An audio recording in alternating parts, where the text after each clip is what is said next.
Well, AU, John Madden. Here comes another Chinese earthquake. It's the Blah. final countdown. Magic Planet Live, technically, blah blah blah. I'm Planet Jane. Sredni Real sleep Vashtar. deprivation hours. I'm gonna play Risk of Rock over Rain. Chicago.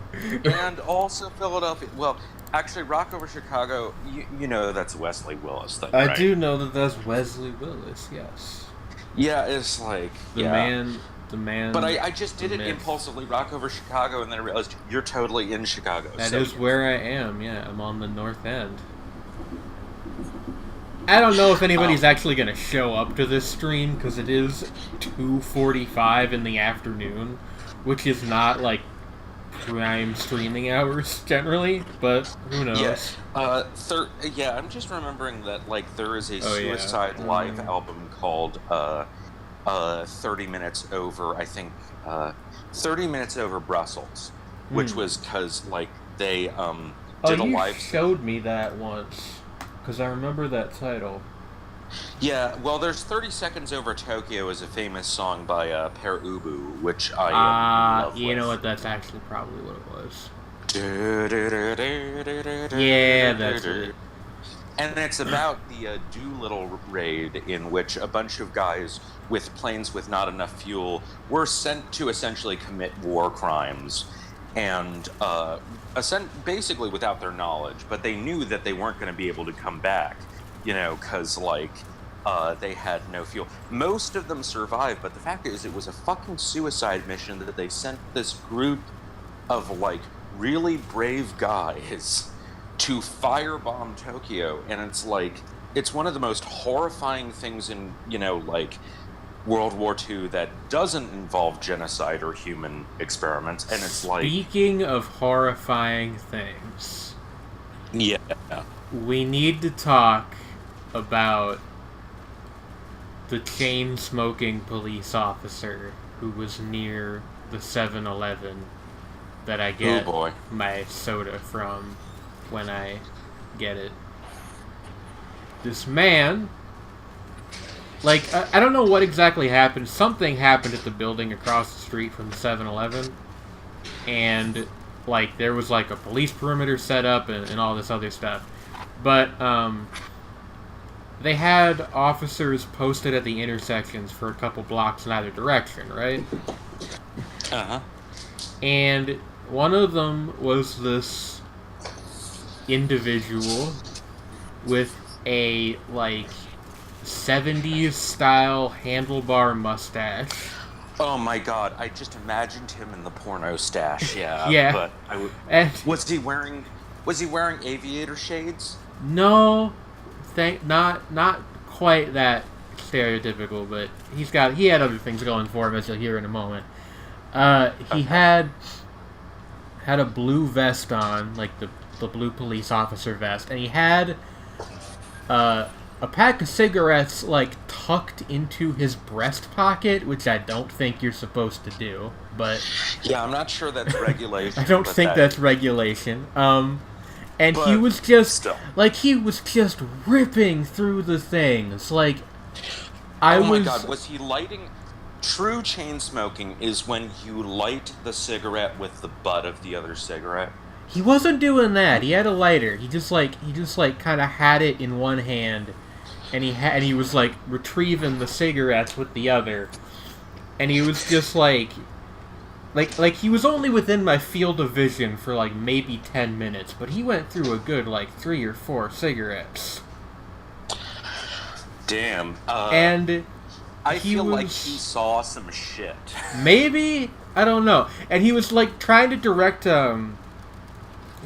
traffic, but Ooh. It's the CPD, so people don't listen to them unless they have to. And yeah. And, like, so cars were just, like, ignoring him, and he just kept going. Ooh. He just kept going. Like, which is totally reasonable in that situation. Pained gasps of frustration. It was like, just, I have they have assigned me the worst fucking job, and I hate this. Fuck my life, man. It was kind of hilarious, though. Yeah, I do, but still, I have some sympathy. Yeah, Like, you know. Like, because that is a lame-ass fucking job. Yeah. You know, I'm supposed to direct traffic under what appears to be a fairly stressful situation, like...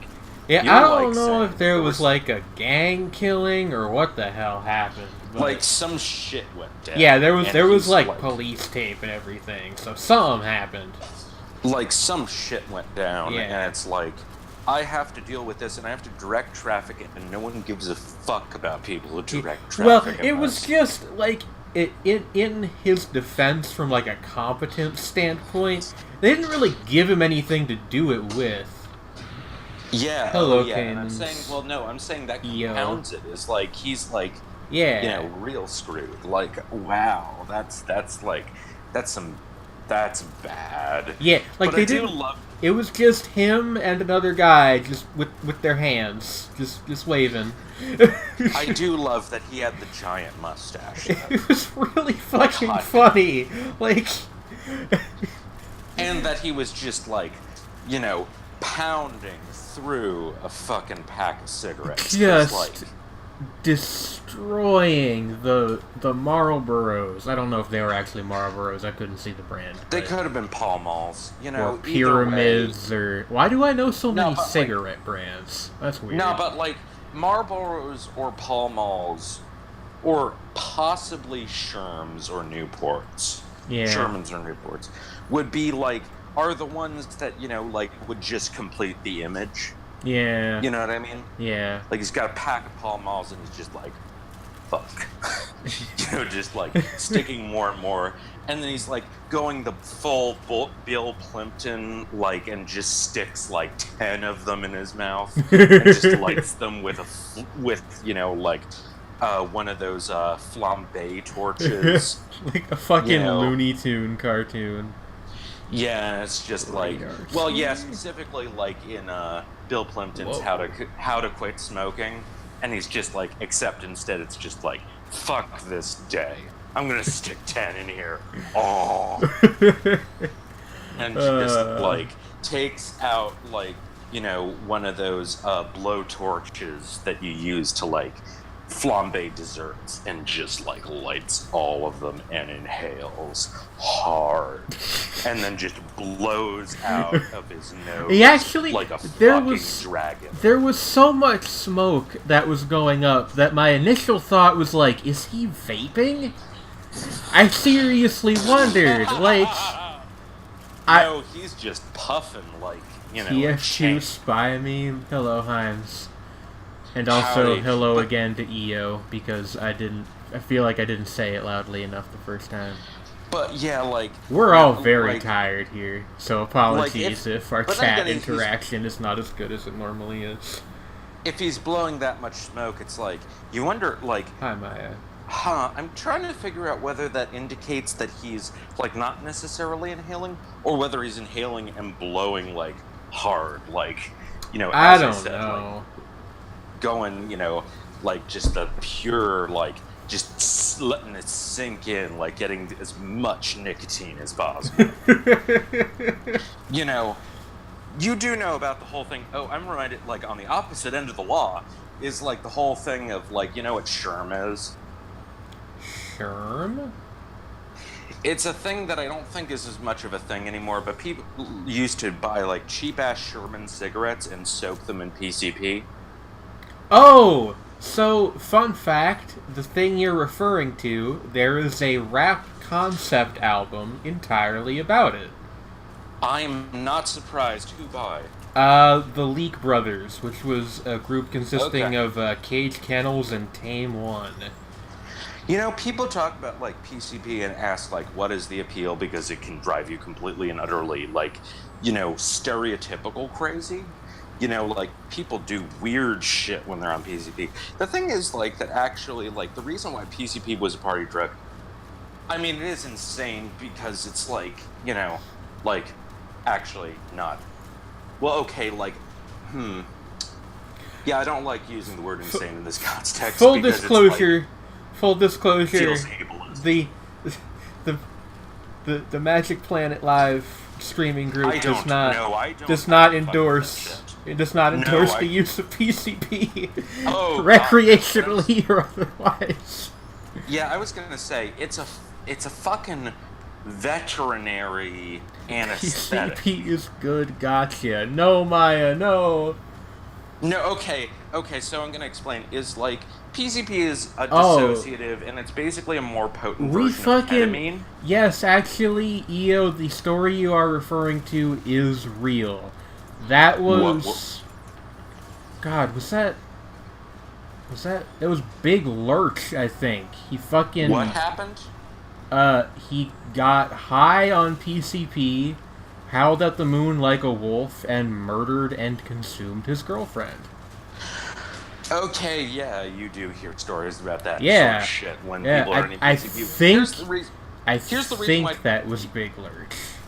Yeah, that's the only reason anybody knows who he is. I didn't know about the particularly famous. Part, but like the thing about PCP is what it is. It's a dissociative hallucinogen. It's like it's most closely related to like ketamine, which is a common party drug, but it's milder. It's also used in depression treatment now, and apparently really effective at it. But the thing about dissociatives is basically they're the kind where it's kind of like a sedative crossed with a hallucinogen. So you're like, generally speaking, you're chilled out and tranced out is the whole point. Like also, and if you're from Texas, you're draped up and dripped out. Yeah, dextromethorphan, which is the other cough syrup that people do to get high. Robo-tripping. Yes, is a dissociative. But basically, PCP is just the roided out version of that. And the thing is, like, people on PCP generally don't do a whole lot. Like 90-some% of the time. Like, they're just, like, tranced the fuck out and, like, sitting on their couch. Like, they don't do anything. Watching the Ellen Show. But here's the problem with PCP, which makes it dangerous. Depending upon the dosage, what happens is people, like, it does the same thing of, like, with people with, like, really severe hallucinogenic schizophrenia, is that they have no control on their startle response. Like, their ability to go, like, like, you go, boo, and they're like, oh, fuck. They don't have the ability to, like, the second time you go boo, and it's like, oh, fuck you, man. They don't have that mentally anymore. That's what happens. Like, it shuts that down. So the thing is that when people get agitated, when, in particularly high doses of PCP, they freak the fuck out. Sredni? And they have no control over their emotional response to things. Sredni? Uh-huh. This is legitimately a very interesting subject of conversation, but at some point, while you were talking about that, the only thing I could think of was that fucking Tumblr post. Just... What Tumblr post? Aren't you tired of being nice? Don't you just want to go apeshit? Oh, boy. Yeah, basically, that's why people freak the fuck out on PCP, is because aren't you tired of being nice? Aren't you tired of being nice? It's like basically because we should probably not be joking about this. No, I mean, it's like, that's pretty dark. Yeah, I mean, like, 13 minutes into the stream, everybody. Like, the thing is, I joke about this kind of dark shit to people one-on-one, but, like, I feel weird as fuck letting, like, people know my like, morbidity power level. Welcome to my twisted mind. Oh my fucking god. Just like, man. But, like, yeah, but yeah, basically the point is that, like, when you have no idea that, like, it also works in the same way, and, like, this is also true of, like, what are known as deliriants, which, funnily enough, if you take enough Benadryl or chew nutmeg, it does this, is you don't realize you're hallucinating anymore. And that's really dangerous. Yeah. And that's why people do, like, really whacked out shit when they're on a lot of it, is because they have no ability to control their startle response. And they, don't realize that they're hallucinating and don't realize that they're not, like, in a dream. So they Welcome do to shit my that they would... twisted pretzel. I'm sorry, Shreddy. Oh my fucking god. Like, Fuck, that would be a great name for a pretzel stand. My welcome Twisted to my Pretzel. Twisted Pretzel. Yeah, and no, it's called My Twisted Pretzel, and then Welcome to My Twisted Pretzel is what the employees say. Oh my fucking god. To greet the Welcome customer. to my Twisted Pretzel. Like... It's like that fucking place in... All the people who serve you have to be tatted the fuck up or in massive goth makeup. Yeah, and it's dreads. It's like that fucking place in New York where they sell hot dogs, but the employees are really rude to you. Except instead of rudeness, it's like edginess. Oh man, like they're just total fucking edgelords. It's like, I only listen to sadistic. And like, no, better. It's like, listen to sadistic, Scar-Lord, Korn. The funny thing is, I don't actually really have a problem with any of those guys, but in combination, if that is your music taste, you need to grow up. I actually talked to Scar-Lord on Reddit once. Huh, how was he? Fine. I didn't know who he was at the time. So it was just like a completely normal conversation. Little I've heard about him, it seems like he's pretty chill, actually. He was on... I think it was him. He was on one of the, 30 hip-hop subreddits I'm subscribed to. I should cut that number down some. Yeah. Oh my fucking god. I don't even go to most of them anymore. On that level with Reddit. Even when I'm actually engaging with Reddit, I can't do that. You gotta visit r/trap music and have a bunch of people tell you that you're not gangster. Oh man. Actually, the funny thing, it's funny, it was Scar-Lord, it was it's related to the whole conversation we were having about screamo people and metalcore people getting in doing SoundCloud rap. The thing is apparently Scar-Lord is a huge metalhead. Well, yeah, that whole scene is called trap metal. That's their whole thing. But he legit is he knows his shit, apparently. Yeah, most of them do, I think. City Morgue them. Yeah, I like what I've heard of City Morgue. That shit is, it's not something I can take in, large doses, but I respect the fuck out of it. What happened to Crunkcore? What didn't happen to Crunkcore? They got kind of superseded by, I mean, they were ahead of their time, but in the wrong way. But yeah, it's that whole... I think it's kind of there was the realization that if you're gonna, be, rapping, but also, going full, death metal with your vocals, that you gotta have beats that are a little harder under that. Than the, discount Lil Jon stuff that they tended to try to do. Discount Lil Jon stuff crossed with, really milquetoast, as I've said, boy bands with breakdowns music. Yeah. Just with the, really cheesy-ass synth tones. Yeah, and then there's, the other strain of that kind of became that whole, emo trap thing that's popular now, Juice WRLD and them. Yeah, those guys are the kind of guys who would have formed, sad boy mall emo bands. Yeah. Also, rest in peace, Lil Peep. Did you know that he is was from Reading. Huh. I didn't know that until after he passed away. That actually kind of makes sense. Like, in a way, he's... this whole thing kind of reminds me of nu metal in a way, because it's like, all the nu metal dudes... Yeah, it's... Well, I mean, not even a bad way.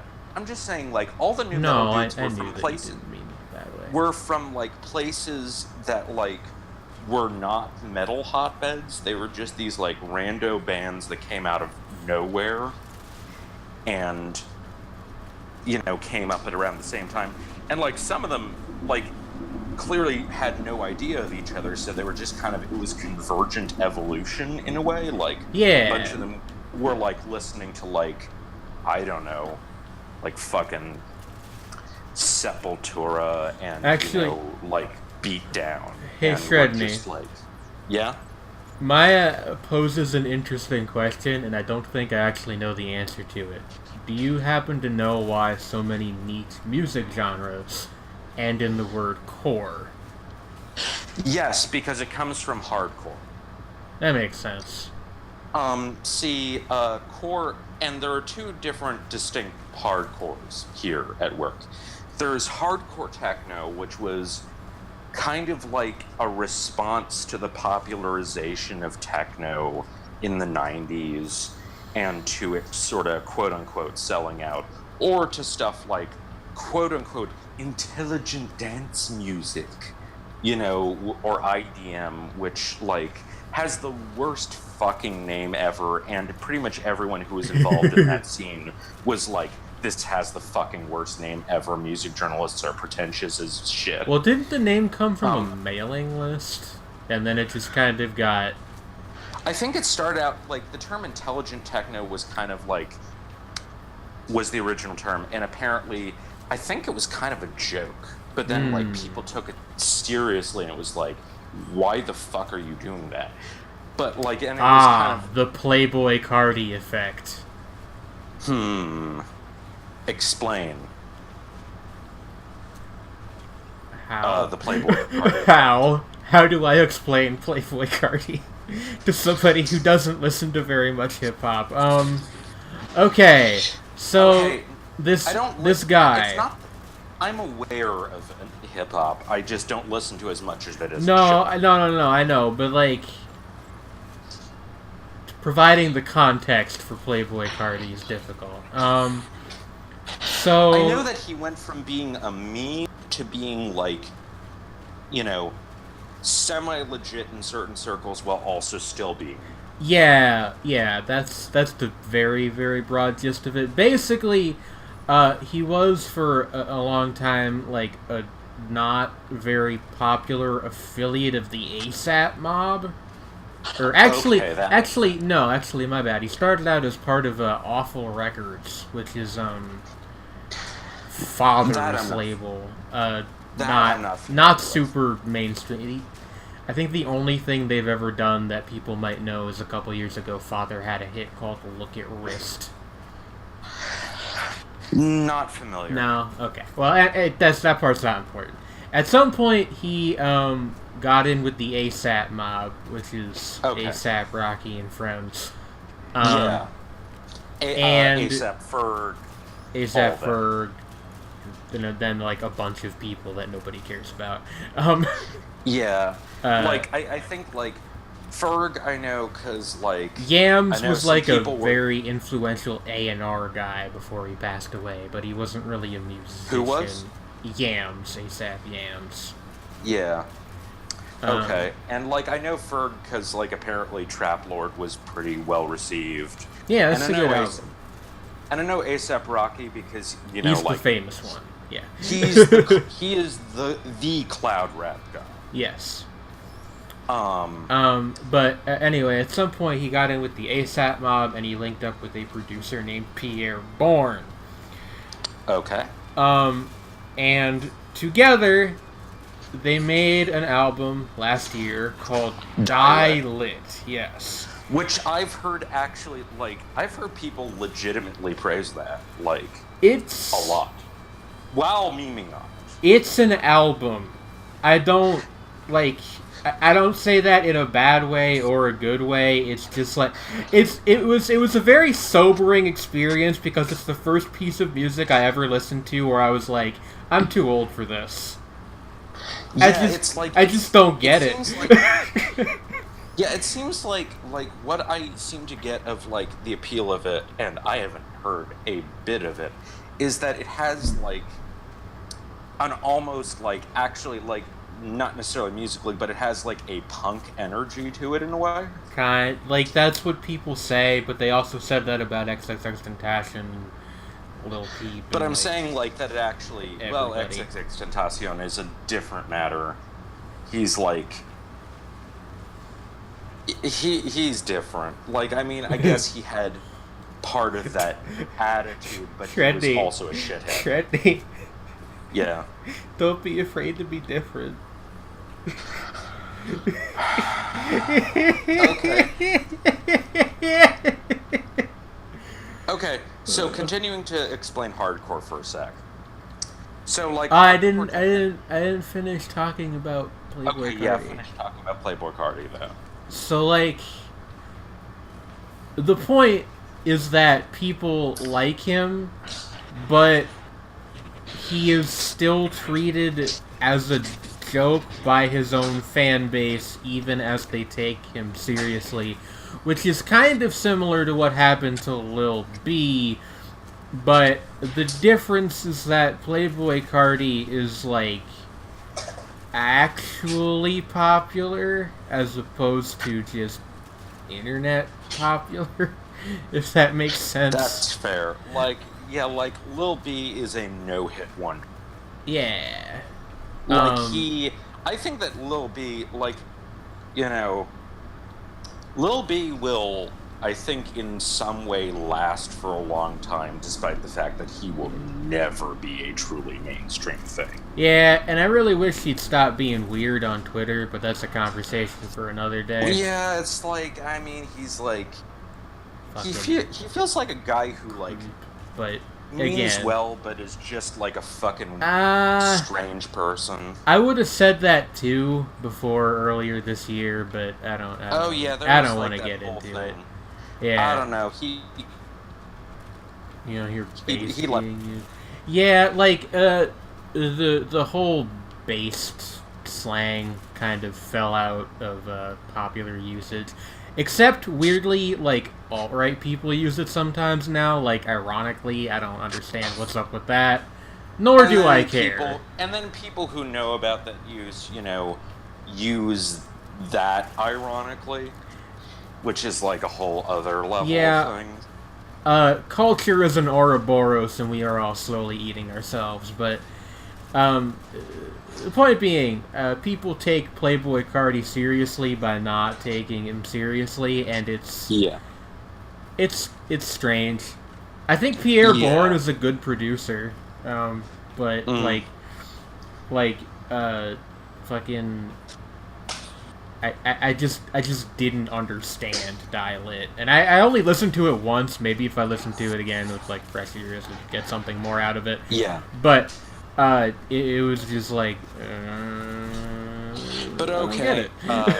Finish explaining to Maya. Yeah. So sure. like so the hardcore thing in techno is why things like breakcore, speedcore, psycore, which is a fusion of like psychedelic trance with like things like speedcore and breakcore.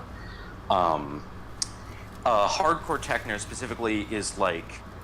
And then also on the other end, you get like, in terms of like naming conventions, you get like hard trance, hard house, which are influenced by hardcore techno. Hardcore techno tended to have like really hard beats and like tended to be a little distorted, very to the point. And then speedcore was that, but faster, and also was influenced by, and this is the other important thing, hardcore punk and the things that got influenced by hardcore punk. And so, hardcore punk, way earlier thing, and it basically referred to the hardcore of punks who, were less, a little less pop-oriented and, played stuff that was loud and fast. Was Gabber an offshoot of that too? I do Yes. not know Yes. anything about Gabber. Gabber is a direct descendant of hardcore techno, and maybe the most popular subset of it. And Gabber is kind of like a precursor to speedcore because of how fast the tempos were. Although, like, speedcore is way more like hardcore in the sense of, you know, punk hardcore, or even, well, really metal. Like, there's if you also listen to, like, Disciples of Annihilation, they straight up sample, like, Slayer, and, you know, like, shouting, you know, like, you know, they have their hype man, you know, shouting, like, New York City speedcore! You know, and, like, boom, boom, boom, boom, boom, boom, boom, boom. You know what I mean? Thank you for that impersonation of a drum machine, Sredni. Yeah, and also, like, the thing about Gabber is so distorted it becomes a tone. That's a hardcore thing.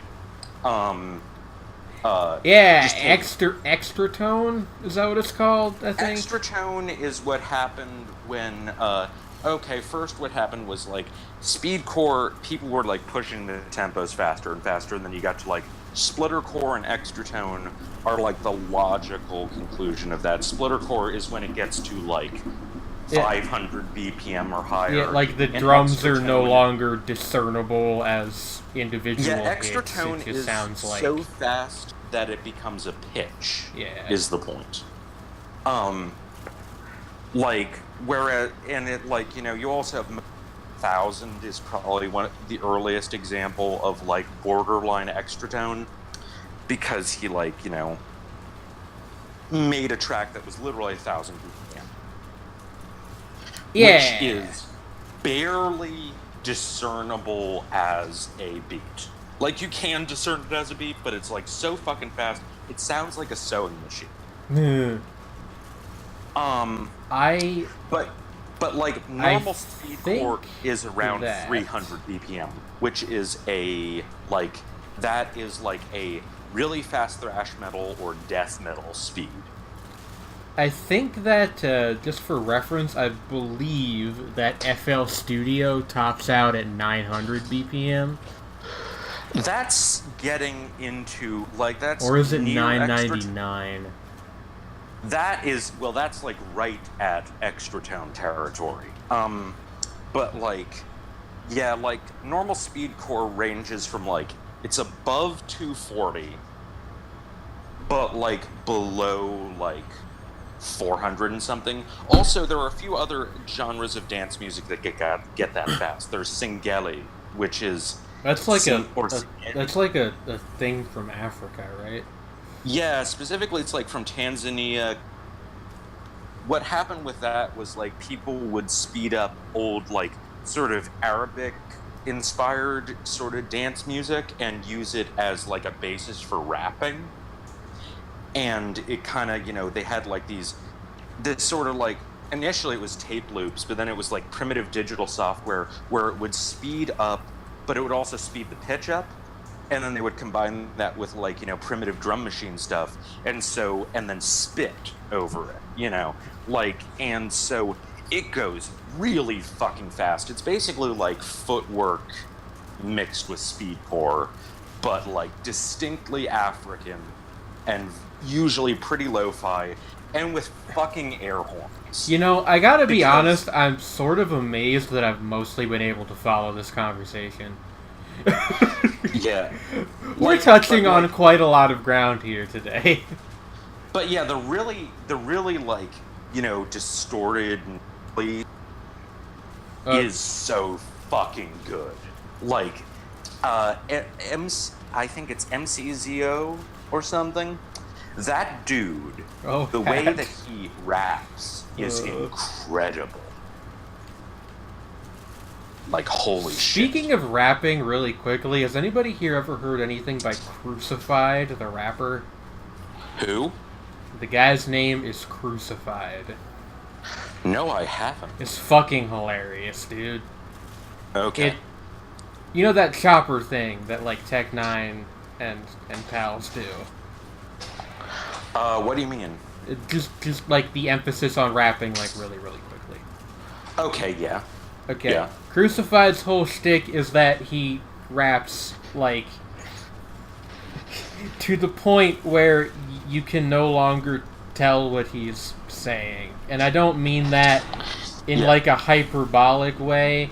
Like, it literally just sounds like somebody going over a drum track. It's fucking funny as hell. Oh, there was that one guy who was like the Guinness Book of World Records, fastest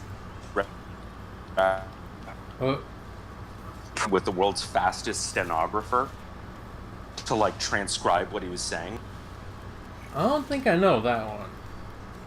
There's video of it out there, and she got this like expression of amazement and confusion, just like grinning, like what the fuck on her face, and he's just like going at it, and it's like you can make out some of the words, but it's like really fucking fast. It's like that, and it's like, but she's still doing it. She's like, like keeping up on the stenograph, just like with her fingers just like moving like lightning, and she's in her like red power suit, and like just, and this dude, the plug suit for piloting the Evangelion unit. Yeah, of course. That's a plug suit, but her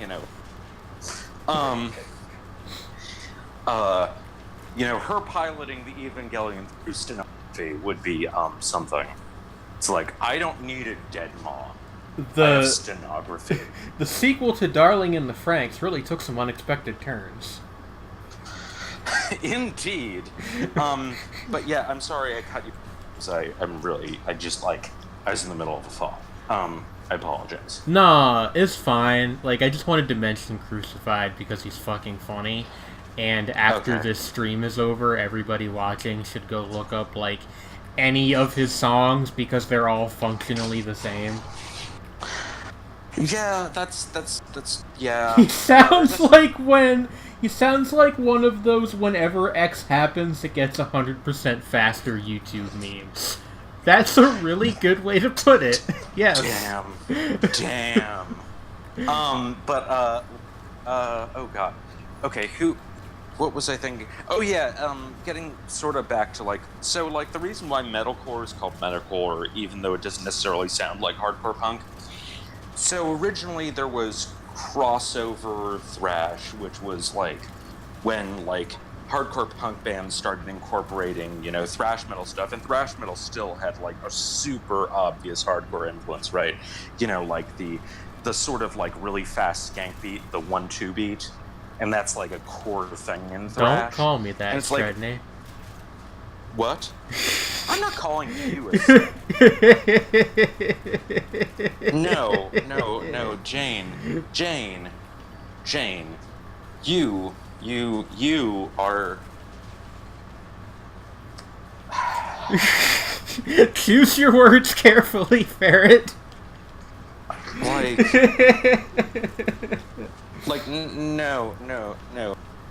No, you see... Skanks be nasty ass bitches. You good. What the fuck is that? I don't know. Thanks for the wisdom, Too Short.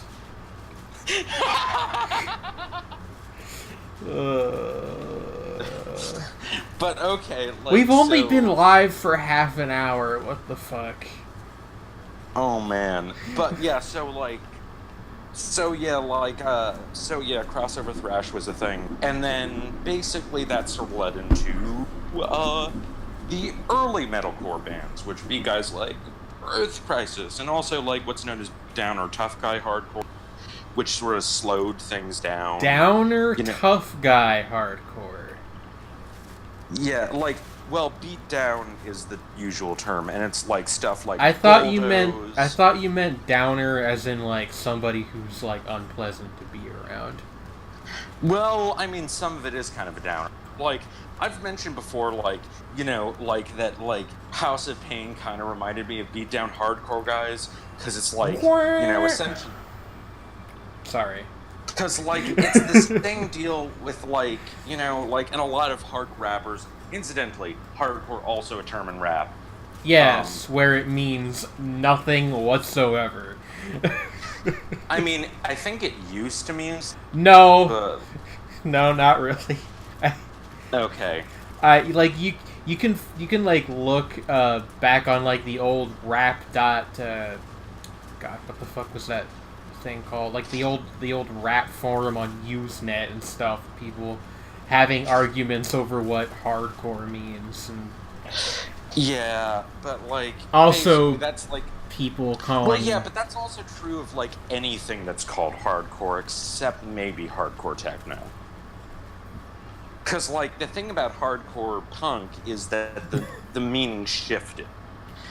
So like Earth Crisis, are an example of like when you got like it got slower and bouncier, and you can kind of see that as like the precursor to like more, like a little more modern metalcore stuff. But the thing is, like, modern metalcore, it's like basically like it's bands who are inspired by metalcore bands who only really listen to other metalcore bands who only listen to other metalcore bands, instead of actually being inspired by hardcore and metal separately.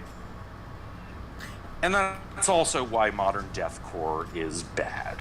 I think I've finally lost the plot, Sredni. I'm not gonna lie to you. No, but you get what I mean when their genre becomes so incestuous. Yeah, that it's like you Xerox kind of have that problem with like a lot of a lot of contemporary hardcore rap, actually. Like your old Droog and stuff, just sounding very similar to OMW deathcore. What does this mean? Oh my word. Okay, I understand.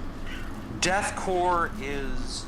So originally deathcore referred to bands like Antagony, Ion Dissonance, Despised Icon, The Red Chord, who, well, actually, originally it was like off the cuff for like a certain stripe of like New York hardcore that definitely had like a little bit of a death metal influence, like again Earth Crisis, but more like Marauder, Madball, like where they had like essentially death metal riffs, but kind of like that bouncy, slower end of hardcore, New York hardcore thing going on.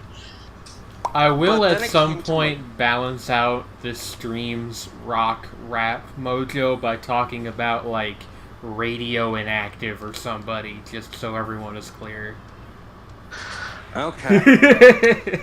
So like, but yeah, so like what happened was like so the first wave of like proper deathcore bands would be like, yeah, like the ones I mentioned are like basically they were a bunch of like, on the weirder end of hardcore, we're talking like power violence and emo, like sort of bands, leaning bands, screamo specifically, who got really into death metal, and started incorporating death metal elements, and specifically there was like an emphasis in certain bands on breakdowns, which are originally a hardcore thing, but that's when you break down the riff. Like the riff, it goes into like halftime, and like the riff is that what that fucking out. means in a like rock context? Yeah, it's actually arguably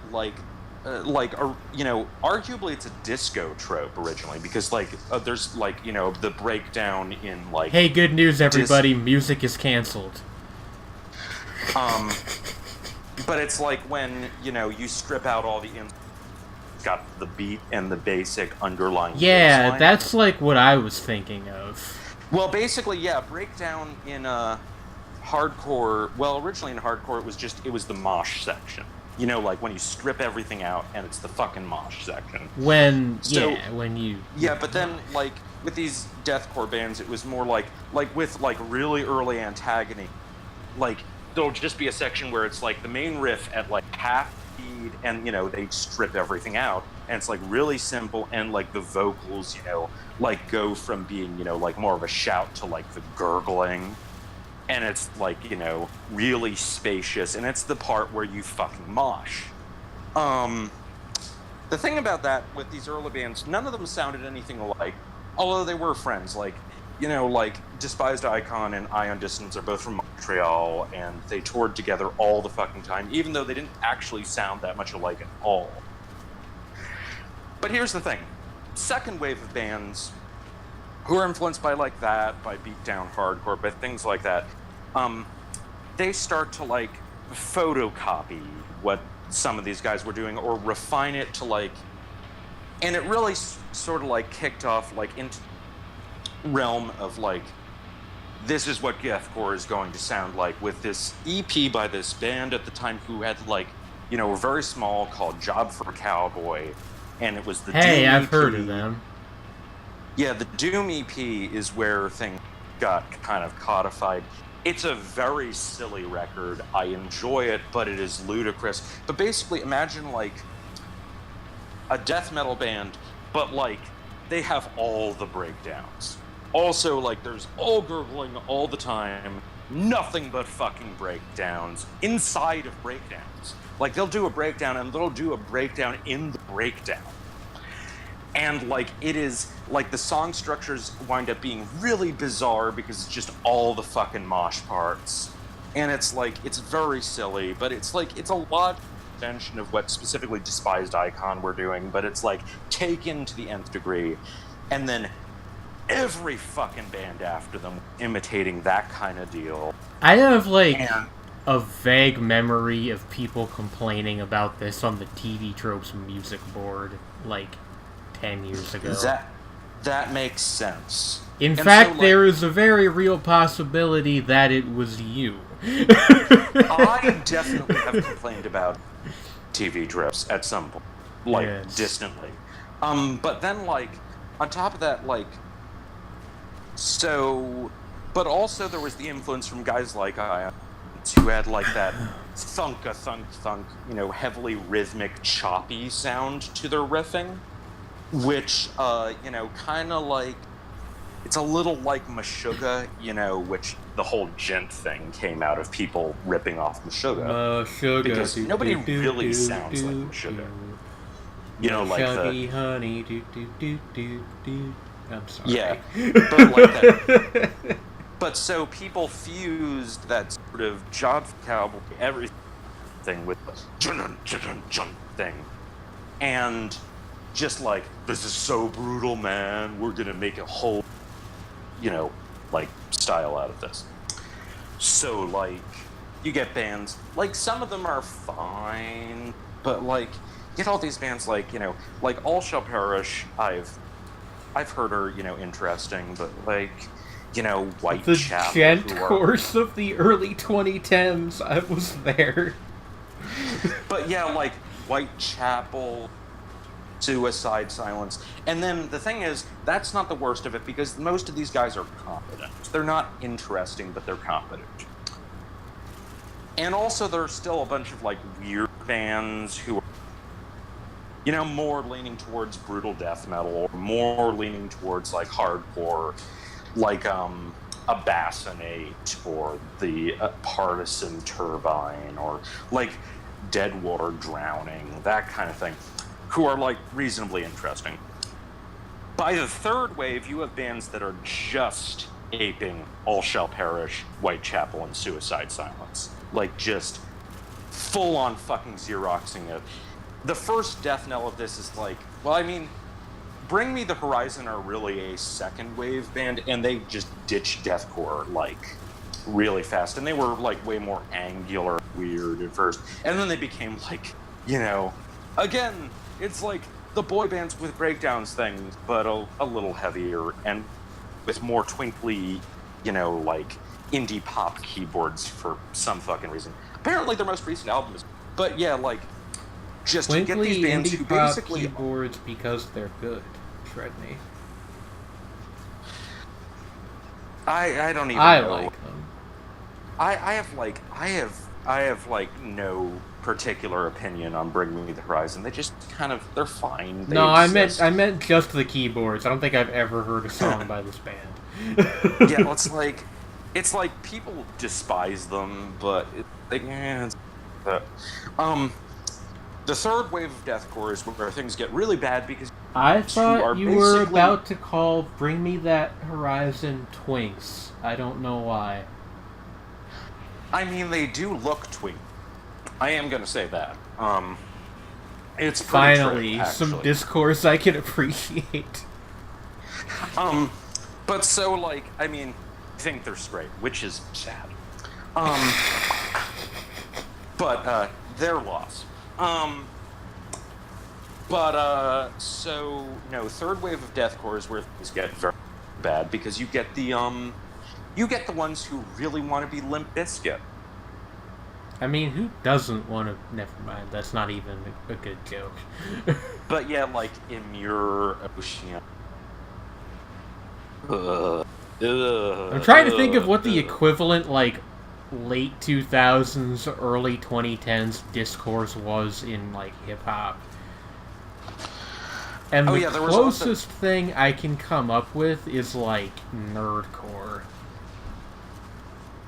What's that? You don't know what nerdcore is? Oh, nerdcore. I thought you said mercore, and I thought... Nah. Mer is a furry slang term. Well, Murs is a rapper, but... Murs is a rapper. Mer is, like, the more inside baseball version of GIF. I didn't want to know that, but now I do.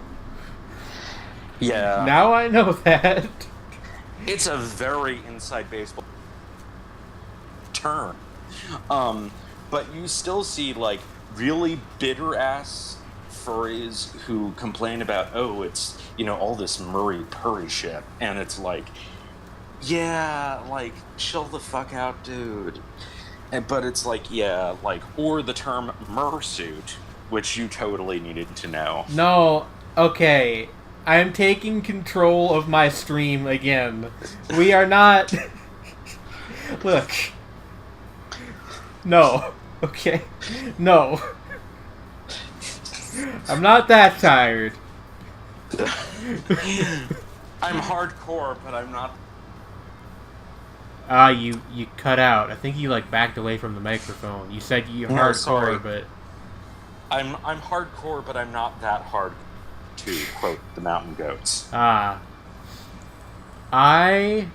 think that the rap equivalent of this phenomenon was nerdcore, which has the additional distinction of having never been that good in the first place, but... Yeah, like, the thing about deathcore is that initially it wasn't really a thing. You know what I mean? Like, it was a descriptor for a set of different bands who came out of completely different, like, sounds and ideas, who happened to have, like, similar things going on, and some other bands picked up on those things and made it into a genre. Also, Job for a Cowboy got out, like, fast and turned into, like, a really middle-of-the-road tech death band. So, and the Red Chord have kept doing what they're doing. Viking metal disco? Okay. Viking metal At some point, I think y'all are fucking with me. No, Viking metal is a term used bands that sound like Bathory after their third or fourth album, which is to say it's basically like it's a particular strain of, like, really, like, you know, rousing melodic folk metal with, like, you know, a little bit of a black metal thing going on that has, like, lyrics that are very distinctly rooted in, like, you know, being a Viking. It's a thing that exists. It's not a joke. I fucking hate everybody right now. I'm mad. Like, no, Viking metal is totally a thing. It's just I'm angry. It's not what? It's totally a thing, but it's not. Whereas if you actually talk to, like, serious metal people, you know, like overly serious metal people, if you bring up pirate metal, though, they'll be like, that is not a thing. We do not speak of pirate metal. Partly because bands with pirate themes don't tend to sound very much alike, whereas Viking bands do. You know,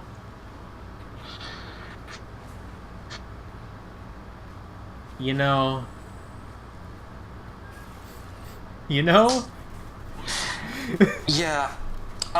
Apparently, Slaved are really, really good. Anyway, that was our mini audio documentary about the history of the term core in music. Yeah. Does this count as like a test drive for our podcast? Music. Sredni, you're a robot again. Is it a test drive for our, apparently a music podcast, I guess? I mean, it was going to be an anime podcast, but I feel like the gist is the same. Well, actually, we really should still do a fucking anime podcast. We should, actually. It's just like a matter of finding the time. Finding the what? The time. Oh, yeah. Yeah, totally true. Because, I want to make you watch Key the Metal Idol, and... I will watch Key the Metal Idol. The problem with it being... about stuff we watch specifically for the podcast is that's then an additional time investment on top of the Oh yeah, absolutely. I totally understand.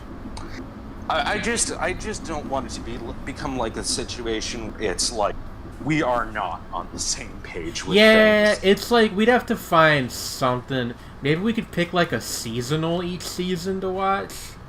The problem with stuff. You're cutting out bad again.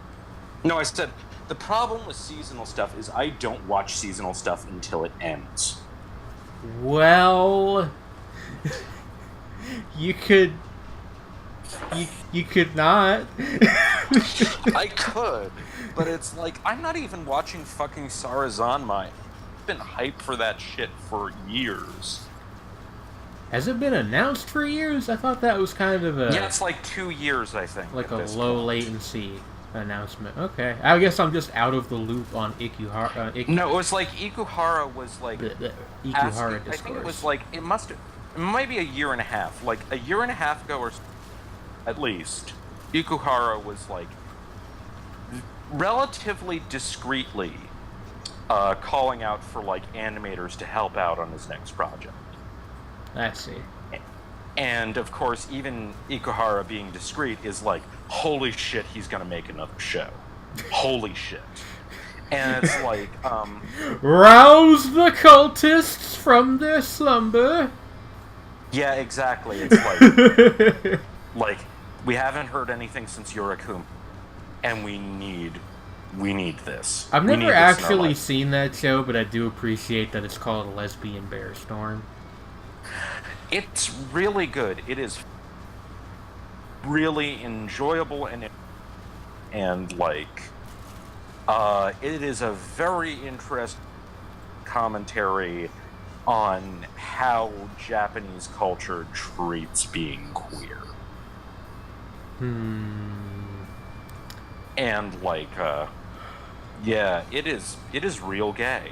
It is very fucking gay. EO, why did you say I muse? Do you muse? Are you a muse? I'm lost in the wilderness right now, in like a psychic sense. I think that it was Millie who said, Yurikuma Arashi, that I don't think it's necessarily a good show, but it is one of my favorite shows. I feel that way about Punchline. You ever seen that? I haven't, and I have been... Seems really strange. It's a weird show. It's like a very explicit love letter to Fooly Cooley, which nobody but me seemed to pick up on, which is very strange to me, because it seems extremely obvious. Yeah, sometimes Sredni's connection gets a little woodly doodly, weird, but we make do. Yeah. Like, did I just describe something as woodly doodly? I am tired. I mean, like, come on. Like, when I am totally awake and, like, at full levels of sobriety, I say much dumber things on this show. Fair enough. Like, how many times have I made jokes about husbandos? About what? Lizard husbandos. Yeah, I was literally about to say, you do constantly talk about how you want to fuck the lizard men from this game. I mean, it's more because you bring it up, have to make the joke. Like, it's inevitable. I mean, like, I suppose so. It's a self-perpetuating cycle. I mean, like, honestly, you know, like, if you were playing something like fucking Solata Robo, it would be far more in earnest. What's Solata Robo? Tail Concerto. It is a very pretty Japanese game. And it is very furry. Which is to say, literally... on Discord. What is the deal here?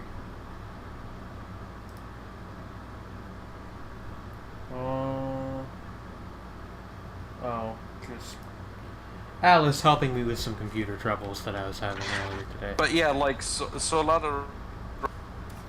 Yeah, like, all the characters are essentially, like, canine furries. And really cute. Wow, I'm very dead. Yep, you are. Is this a new level? I don't remember being on this level. I don't know if I've ever gotten to the abyss on show before. But that's what that I think you might have once, but like, yeah, that's pretty new. Inferno area is called. But we should talk about something else, I think. I was just saying, it's like, you know, it is very aesthetic. Please, I like Kimo. No, that's not what I mean. Just like, how was your day? I woke up late, 7 in the morning. So like we could let Maya suggest a random topic. Furries. Maya.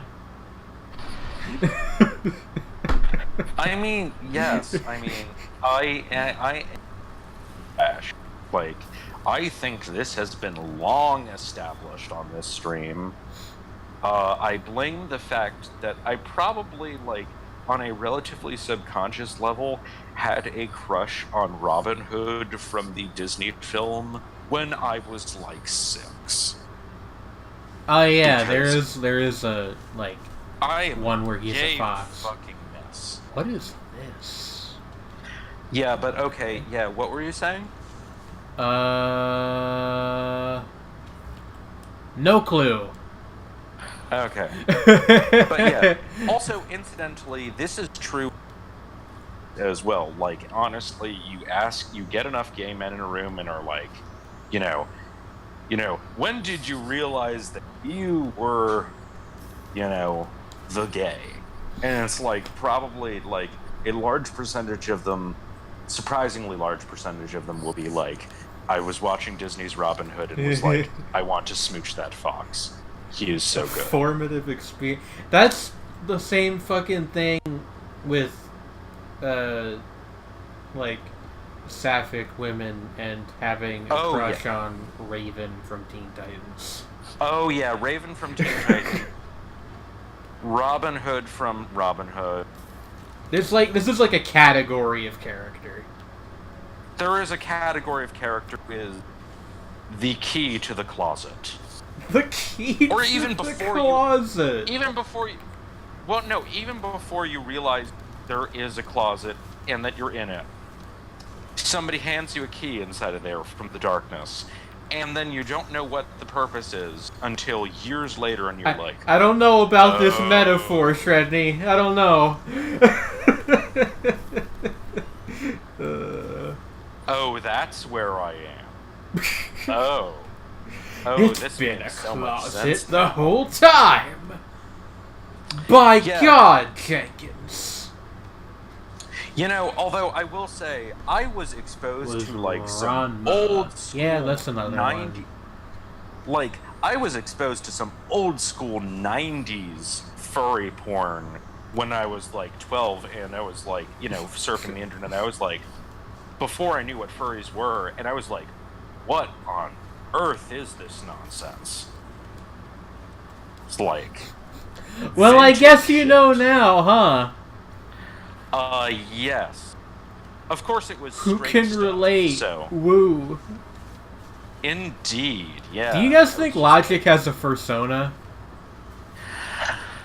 Logic probably has, like, the most, you know, like... OP Mary Sue Sparkle Dog fursona. Is that a thing? Because... Hold on. Have I just been clued into yet another piece of furry community slang? Sparkle dog. Is this a term people Sparkle use? dogs are not as much of a thing anymore, and don't hate on them as much anymore because they're not as much of a thing. And, you know, people recognize that it was, you know, dorky-ass kids on DeviantArt, most of whom were, like, you know, like... Children. Ego trans girls, you know? And that sort of thing. But it's like, it's basically everyone wanted to be... So they had sparkly dog character personas. Usually feral, you know, on all fours dog personas. And, like, with insane hair colors, neon, like, raver shit going on. The only valid aesthetic, I might add. And, like, you know, often drawn in a knockoff Disney or anime style. Specifically, like, aughts-core anime. You know what I mean? Ah, yes. Hey, have you seen that? You know the MySpace anime goth girl, right? The MySpace anime goth... What? The MySpace anime goth girl. I mean, I have not seen it. Oh, good, Marone is here and gonna tell us about how bad he thinks the Injury Reserve album is. Go away, we're talking about... What are we fucking talking about? I don't even know what we're talking about anymore. We are talking about early 2000s.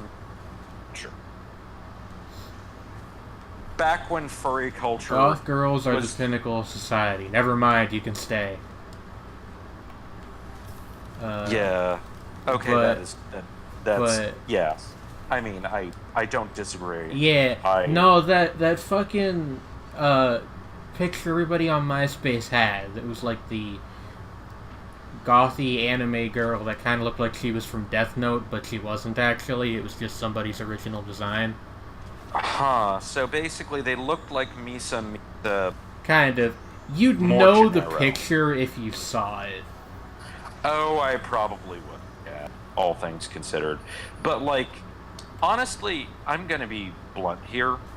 The thing that's sort of depressing about, like, modern Twitter especially, all the most annoying, young, like, teen mall goths just became furries. And now it's like, fuck. I don't think I actually ever knew what a mall goth was. Like that if you actually tried to play them, see, or God forbid, like some, you know, like electro-industrial, then they'd be like, oh no! That flavor of Sredni, what was that? Oh no! Oh no! Oh no! This just sounds like goth keeping. Well done. I mean, like, Goth keeping. you know, I don't hate people like that. Some of them are very nice people. It's fine. It's just that like when they're kind of basic. It's like the basic, the basic teen problem. Most people grow out of it. The problem is when they're assholes. When they're basic and they're assholes about it. And that has lately been kind of a problem with furry, because furry is very drama prone to begin with. And when you get people who are like very basic and they don't really understand the full history and context of the subculture they've entered, and they try to change things based on their conception of the way the subculture should be without any historical context, based on their honestly, at times, very conservative ways of looking at things. Like, they just don't get, like, this is a fucking... furries are freaks. We have always been fucking freaks. And everyone active on social media. Marone, Sredni is a furry. Yes, I am free as... They have been I have a fucking... deep in the trenches for literally as long as I've known them, which is, 10 years now? Yeah, I was... Do furries hate themselves like weebs do? I can't answer that question. So I'll bat it off to Shrek. Yes and no. Like, on the one hand, it's like, oh, fuck. Like, everybody is embarrassed by by the younger generation, is inevitable. And honestly, I'm more forgiving in some ways, but I've also become jaded with some of the assholes that are involved. And, the real popufur types, yes, that's a term. Some of them are just, awful hypocritical jackasses. But, actually a lot. But, on the other hand, it's if somebody straight up comes at the fandom from outside, from outside, we will stand, Furries rise up. Yeah, people who are, or we'll just be if we're really done with it, it's we'll just roll. Because, because the thing is, if you hate furries for being furries, or ew, furries, actually, that shit is, no joke. And I've said this about, in a very broad sense, people who make fun of people for being in subcultures that they're not in are usually assholes. Yeah, true. But and I mean, if you see somebody ranting about how much they hate furries in 2019, they are either themselves a furry, but they might also the other two options are that they're an alt-righter, or they use something awful too much. Yeah, which, I mean, the line... No, that's just self-deprecation. No, I'm saying the line between alt-righters and, I was responding to Marin in the chat. Okay, it's but I mean, the thing about something awful is they have roughly this, the nastier end of something awful has, and that culture, and is, barely removed in terms of attitude, 8chaners. Yeah. I can't believe I actually very briefly had a Something Awful account. It was literally the worst $5 I've ever spent on anything in my life. Yeah, and the thing is, all the older SA people who were, not dickweeds, they've left. Though. They grew the fuck up and have basically bailed. Yeah. I Like, mean, all the Let's Player guys yeah, are barely there. like, essentially. Like, I know a friend of the channel, Haru, like, goes on the site occasionally to look at, like, the manga threads and stuff, but... Yeah, like, they're, like, Something Awful is not pure shit, but it is bad. But, like, the thing is, it's, like, the thing is, like, I hate that I'm going to say this, but, like, I'm gonna say, the boards on 4chan that are not the really big boards, No, he's the really not, fucked Marin. are, Oh, no. you know, like, it's the same kind of situation. Is like, they're mostly just people. You know what I mean? And that's, like, true of a lot of Something Awful. I don't know. I feel like that was true, like, 10, maybe even as recently as, like, 4 or 5 years ago. I think you've kind of got, like, a nasty self-reinforcing thing going on with all the that's chan boards. absolutely true. But it's particularly... But I mean, like, the worst boards are the ones that people talk about. They're also the ones with the traffic. Like, yeah. Who the fuck goes on the food board on 4chan?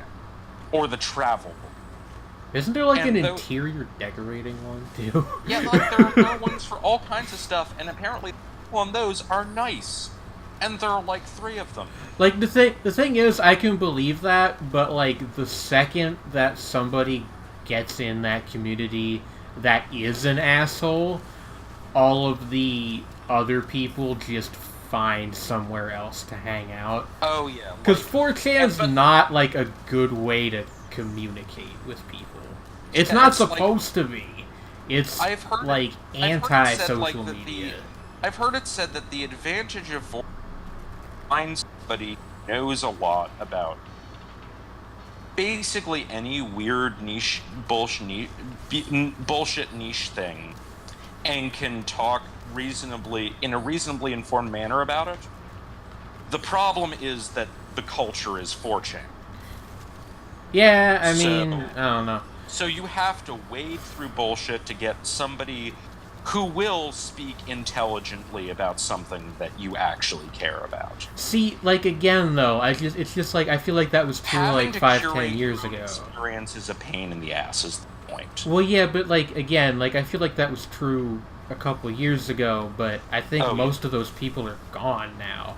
Because people have realized that... I'd say again, because of the fact that a lot of the worst people migrate... The worst people migrated to places like 8chan. I guess... I don't know. Like, everybody I've known who used 4chan at one point was like... That wasn't the worst. Yeah, it was like, eventually I realized that they weren't kidding, so I left. I mean, even, like, like in our own friend group, like, Mala.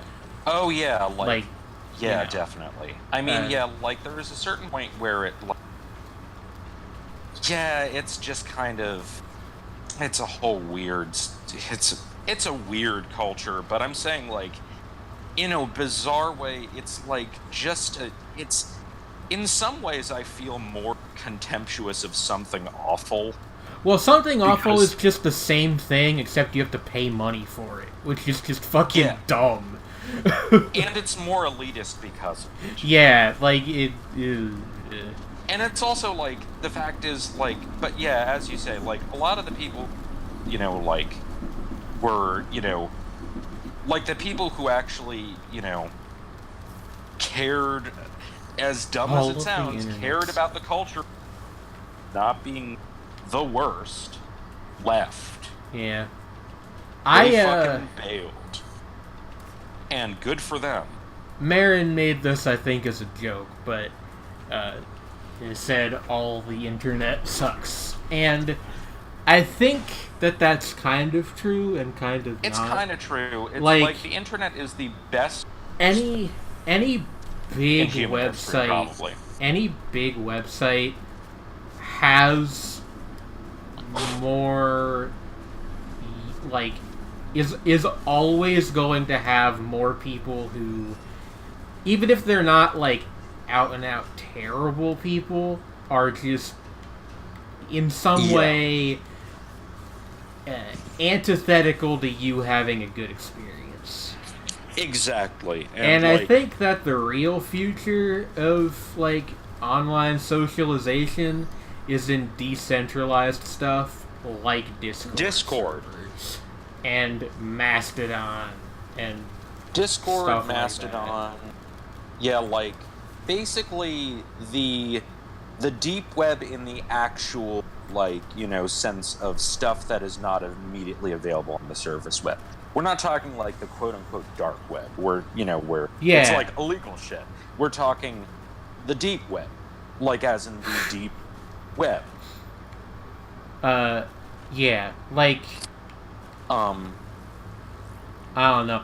I am mildly ashamed of the fact that I've been using the Hip Hop Heads subreddit for 5 fucking years.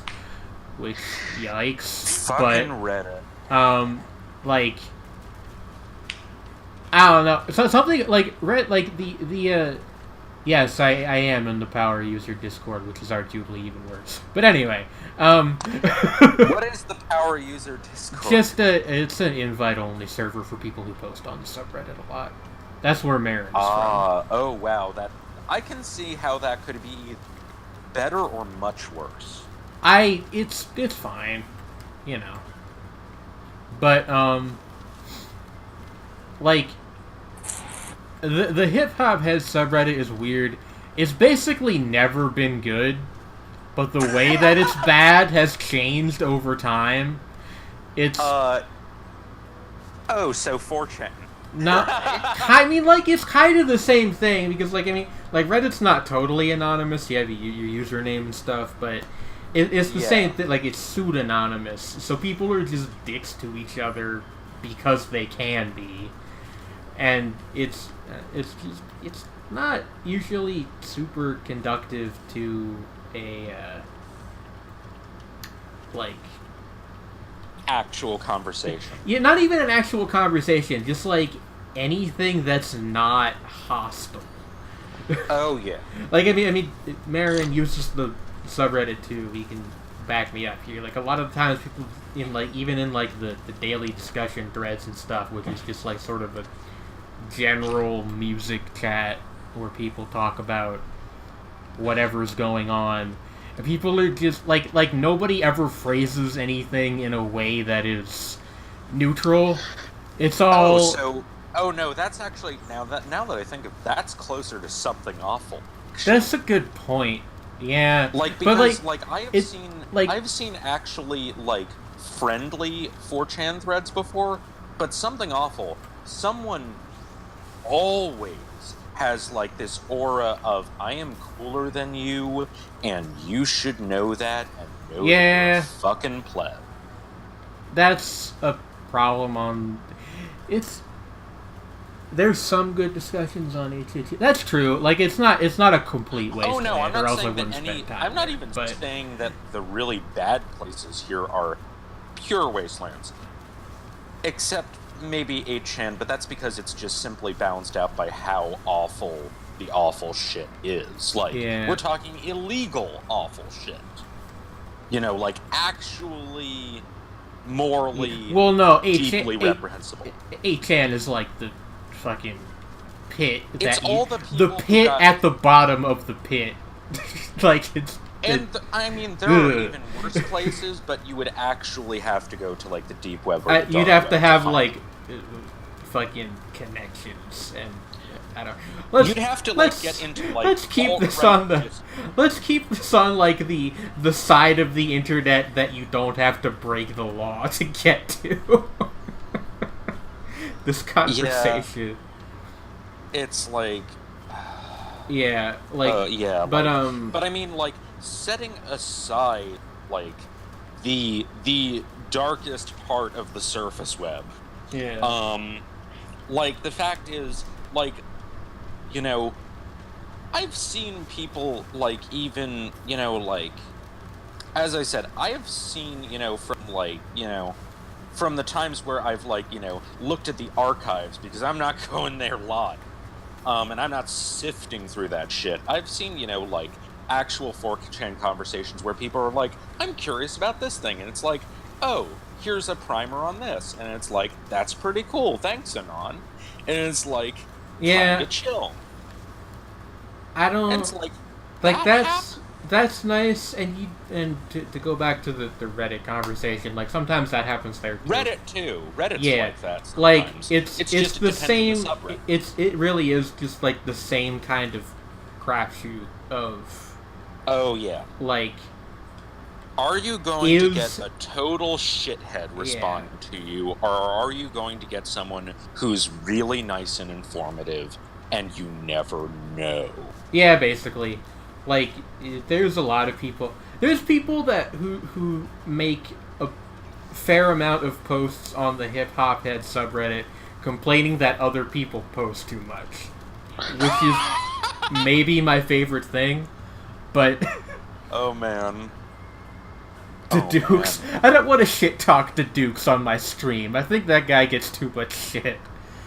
He's a regular on the subreddit. He's a French fella. Really likes Lupe Fiasco. Well, He's nice. I can't hate on a guy who likes Lupe Fiasco.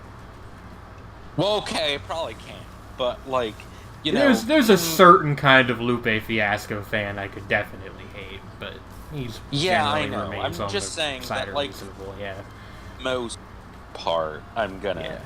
you know, be fair.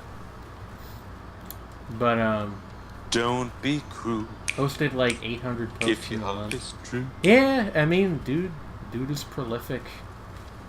Yeah. There's time, like, I can absolutely not judge anybody on post volume, not now and not at any point in my life. I'm just like, I've noticed that when I'm on thing, like, I actually don't post that much at all compared to some people. And I, like, think that, like, part of it is because I do long-ass fucking posts, even on Discord, like, Jesus Yeah, Christ. which really isn't meant for that. But, you know. I don't know, the thing about Discord, though, is that it's, like, the nice happy medium between IRC can't do that at all, Jesus fuck, and like a forum where it's like explicitly built for that kind of thing, but it doesn't have the same amount of interactivity. So like I feel more comfortable doing like longer posts on Discord. Yeah, like, that's fair. I actually thought it was funny, another mutual friend of ours, Cammy, she joined like a Linux GNU server, and one of their rules is that you can't make multiple posts in a row. Ooh. They yeah, like, they like so, like she was in there for like I think like 15 minutes, and somebody was like yelling at her for, I think the phrase they used was posting like a child, and I think they kicked her out. Like, oh. just I don't remember if she got kicked out or if she left, but people are fucking snobs, man. You know, Kamiya is a good. Yes. It actually is, by the way, because I'm only correcting you because I made this mistake for like months before she corrected me. It actually is Camilla. Okay, Camilla? Yeah. I thought it was Camilla too because Spanish. Double L's. But apparently that is not always true in Spanish, only sometimes. Camila. Or maybe because it's like a loan name, I don't know. It's like a hard L? Okay. Yeah. I don't think it's a loan name, but it's like there are a couple of spellings of it, and possible that like the different spellings, like, you know, they still have the same sound, you know. Like I know there's also the variant with one. Yeah. Which is Camila. Yeah. Yeah, Cammy is she is good people. She's a good egg. And also I did not know that she was deep into Linux shit, so hidden depths like there. breaks her computer several times a month by fucking around with Linux stuff on it. It's actually really funny, but I mean, you know, is like she one of knows how to fix it. So like, you know. she's like one of those people, and I mean this actually with complete affection, is she seems like super goofy, but like she, then she'll just be like, she has this depth of knowledge about weird shit that it's like, how? Yeah. She like It's like installed some kind of like extension plugin so she could like make the background for Discord a picture of, I think, I'm blanking on the character's name now, who's the egg girl from Monogatari. Tsukiki. Yeah. So she could make like her God. Discord background That a is- picture of Tsukiki. That is the most cammy thing I have ever in my life, and also fucking brilliant. And I wish I knew how to do stuff like that, especially like if I could like do some kind of weird jailbreaking thing on my iPad, because I would just well, Sredni, you could always jailbreak the Tesla. I still need to look. You do. Don't ask. I also need to listen to Hiding Place because, like, I don't know, like, so I follow, like, do the YouTube thing, Dead End Hip Hop. Yes. Funny thing was the guy FIFO, who usually is like way more mainstream in his taste, was like, he was even admitting that, like, I don't get all this, but I want to get it. And wait, for what album? This, the Hiding Places by Billy Woods and Kenny Siegel. Okay. And he was like, I don't necessarily think this is my thing. I don't even know if I like it, but this is dope as fuck. And it was like, when somebody whose tastes are like totally opposite of yours is like, I really respect this and I want to know what's going on in it. Yeah. That, you're like, it's a thumbs up. And then Mike, who's like way closer to my sort of things, is like, he admitted, look, dude, there's stuff that Billy Woods has released in the and I'm still unpacking it. You got cut off for a second. Billy Woods what? But I was saying is like Mike, who's like a guy who's a little close. Yeah. Black was like, look, there's shit that Billy Woods released in the 90s still unpacked. Yeah. Like the guy is dense. And like this is his most like earnest album. You know what's weird? And I probably just need to give the guy another chance, but like, despite the fact that Billy Woods and A$AP Rock are very similar rappers, and that A$AP Rock is like my favorite rapper, I never really clicked with Billy Woods. I listened to what the hell was the name of that album? It was the one that came out a couple years ago. History Will Absolve Me? Maybe. I remember. I don't know. I remember.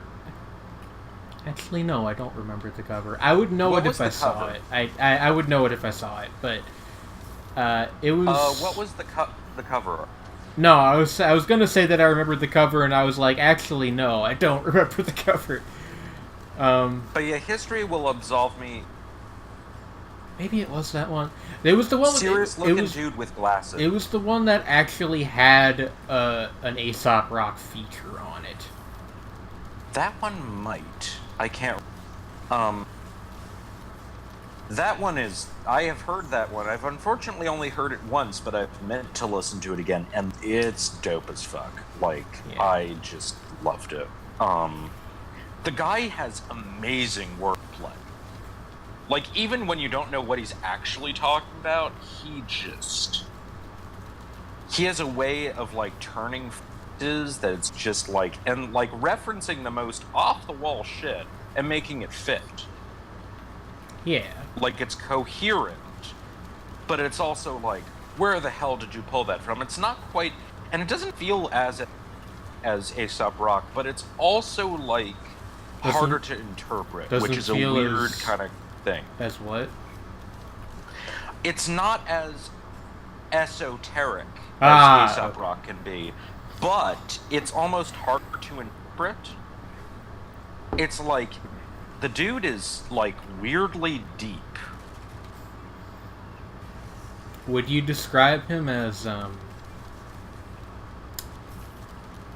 Nope, joke's gone. Okay, never mind. But yeah, he's like... Boy, I have been awake for too long. It's rare when I, like, listen to, like, some lyrics, and, like, Aesop definitely has these moments, but it's like, when you listen to somebody's lyric, you're like, that is actually profound, and I need a while to, like, sit on that. When Aesop Rock said he wanted to move to Mars, I felt that.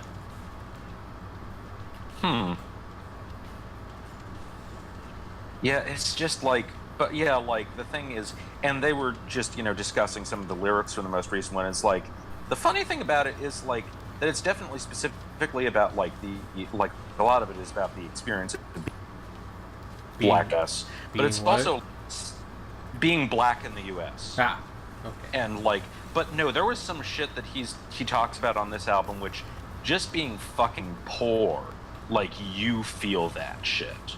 Yeah. Like, I've been there, and it fucking hit like a Aesop fucking Rock have a sledgehammer. song about goth girls? Marin, I am going to fight you. No, better. No, he collaborated with the Mountain Goats, who have a whole album. They do. Listen to The it. Mountain Goats do have an entire album about goths. It has a song called "Rain in Soho," which is Which fucking amazing. I think the Mountain Goats album about goths is just called Goths, isn't it? It is. It's called Goth.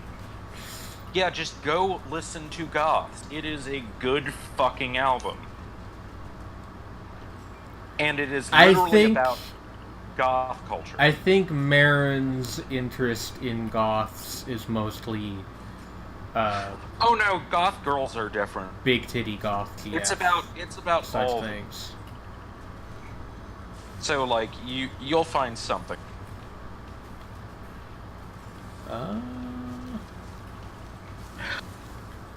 Although, thinking of goth girls. You know, I just remembered. remembered. And the Banshees, because it's the OG goth.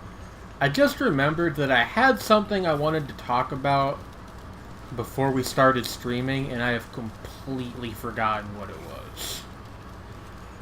Let's see, I'm trying to think of, like, OG female goth. Did you want to talk about Logic? I did briefly ask if Logic had a persona and what Sredni's thoughts on that topic were. My comment was the most, like, and he totally is, has dark and brooding past, and it's like, and is so, like, powerful, do this and this, and is a sparkle dog. It's like Shadow the Hedgehog as a sparkle dog.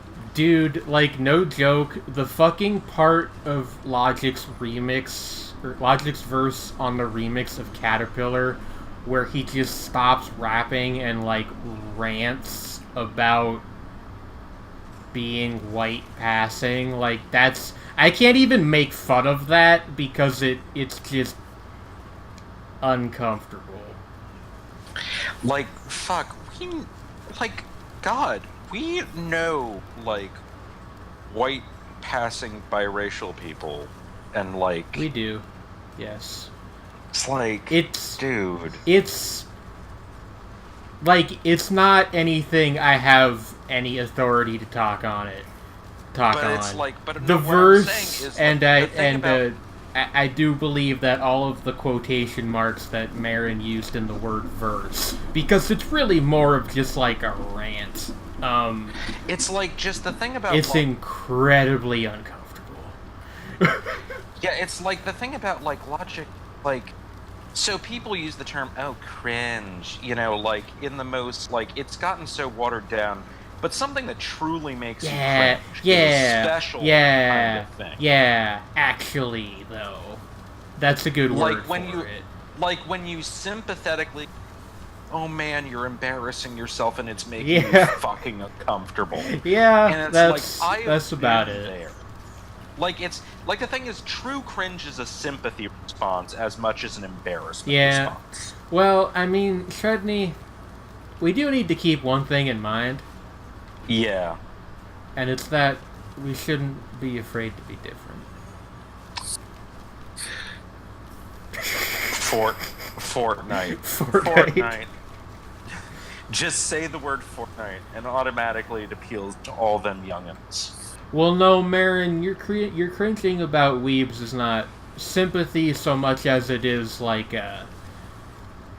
the uncomfortable feeling of looking in a distorted mirror. Honestly, Maybe I don't. I'm just fucking with you. I don't know. I make jokes about being like a huge fucking weeaboo because like I'm not gonna lie, like I do this where like just when I know like repeated phrases in foreign languages, French, I just use them in everyday conversation, and more than once I have actually said before eating "itadakimasu" in that exact tone, like a fucking moe girl. I have not, but I know enough people that have, that I'm starting to wonder if I'm somehow the weird one for not ever doing that. Which is probably not the case, but, you know. And it's like, so but at the same time, it's like, there's, like, people who are presumptuous about it make me so fucking uncomfortable. Yeah, I mean, like, if it's one thing if it's like a joke. Like, I think the essential thing with it is self-awareness or not taking yourself too seriously. Like, not being an asshole. Yeah. Or, you know, not being, like, not like, being aware when you're going too far and making comfort. Yeah, that's not a bad way to put it, I don't think. Yeah, like, which is, like, of the, like... I think that's, like, sort of the defining thing, like, everybody I've ever known who have been, like, you know, oh, I'm a weeb, but this person is, like... a weeb. An otaku. Like... Well, it's like, no, like... well, there's also, like, I generally don't use otaku because of the fact that, oh, it's insulting. Actually, like, it has... Well, what I mean is that they're the sort of person who would have called themselves an otaku 10 years ago. True. But it's also, like, an otaku... Which is, like, a discrete category of person. Well, even then, like, you know, referred to themselves as otaku. Fine. And especially older anime fans. But, like... Well, I mean, yeah, like, if you're, like, 60, you can do whatever the fuck you want. Yeah, it's like, but like, if you are... Who cares? But I think it's particularly like, there's a distinction to be made, but being in the vein of, like, someone who is like a fucking OG, I watched Urusei Yatsura on Laserdisc, otaku,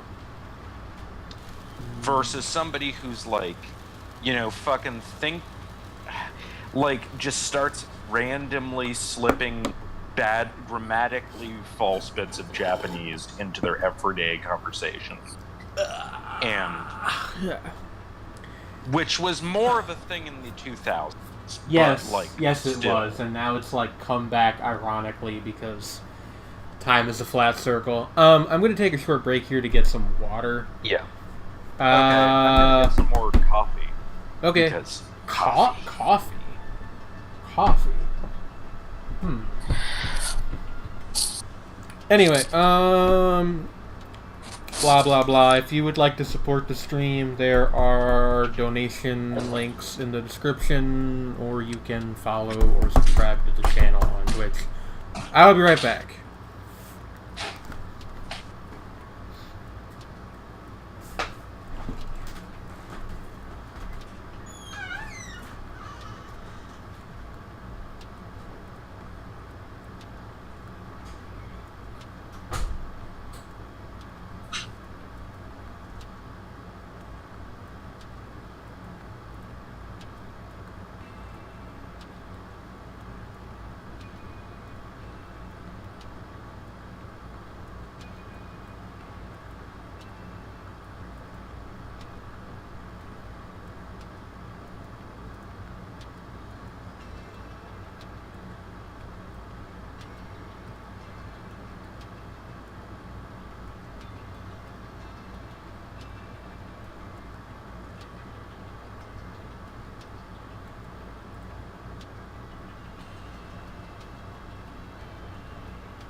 Alrighty.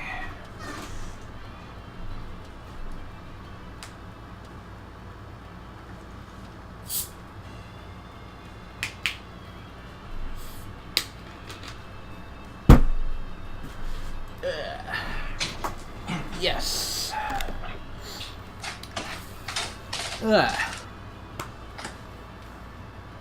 What kind of water makes a sizzling sound when you open the bottle? So, here's a little behind the curtain for you. I actually have both water and a soda because life is a disaster. Also, fun mystery. Hey-o. Sredni, I have a mystery to share with you. All right, yeah. We have salt in our house. Very common, right? Yeah. In a salt shaker. Would you care to guess where the salt shaker was when I went into the kitchen a minute ago? Where? In the fridge. I've done dumb shit like I don't know why it was. So, and it wasn't. No, it wasn't like I have that totally done cold, dumb. so it must have been put in there recent. I'm going to have to ask about that when my roommates get like home. you always are like stuff away, or taking it out and putting some salt on something, or like sugar or whatever, and then you're just like you forget where it is for a sec, or you're like so tired or spaced out or doing something else that you just put the wrong thing in the fridge. But okay, what was I gonna say? I was gonna say that. No, wait. That was the anecdote I just shared. Never mind. Continue. Okay, so serious thing. Well, sort of serious.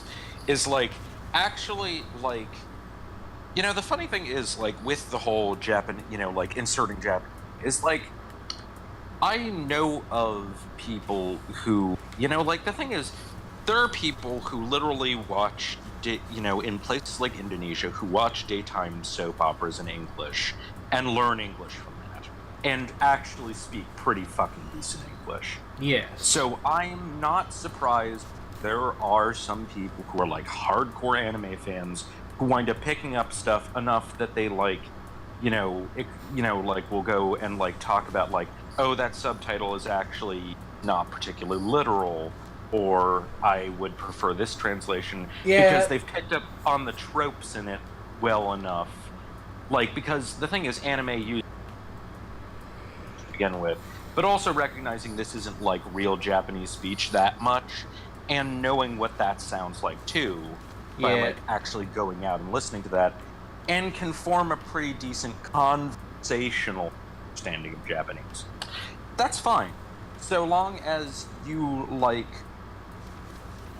recognize your limits and try to expand your horizons in other ways. And don't.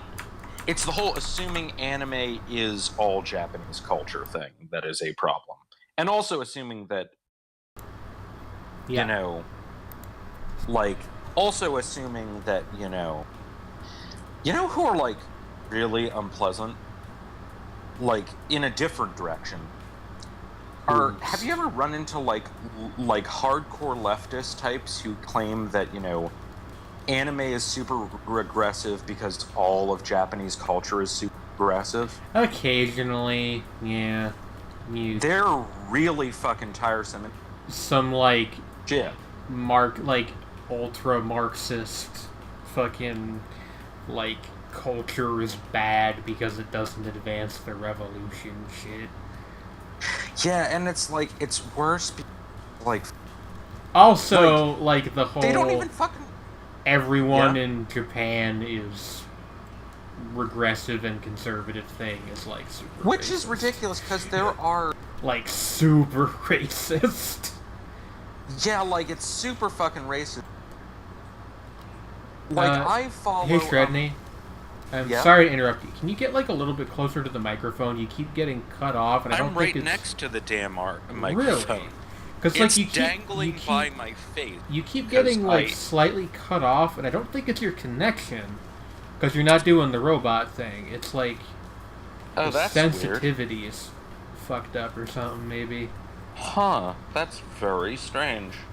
And now it But seems okay, to be so, fine. like- Yeah, I don't know. so, like- go, continue. So the animator who did Midori, Nope, there you go he's again. actually. Hello? Did You what? You can understand me. He did Midori's Japanese film. You know the one. Hello? Possibly? Yeah, it's the one adapted from. You got cut off again.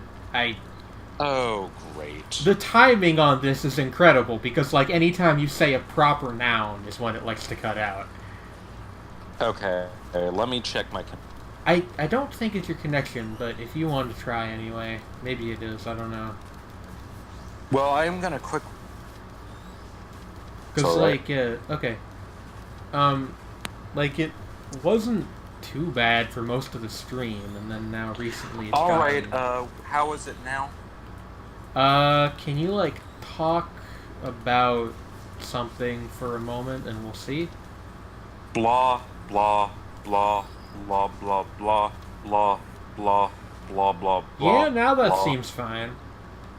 Okay, so, so here's No. the thing. No, The guy, no.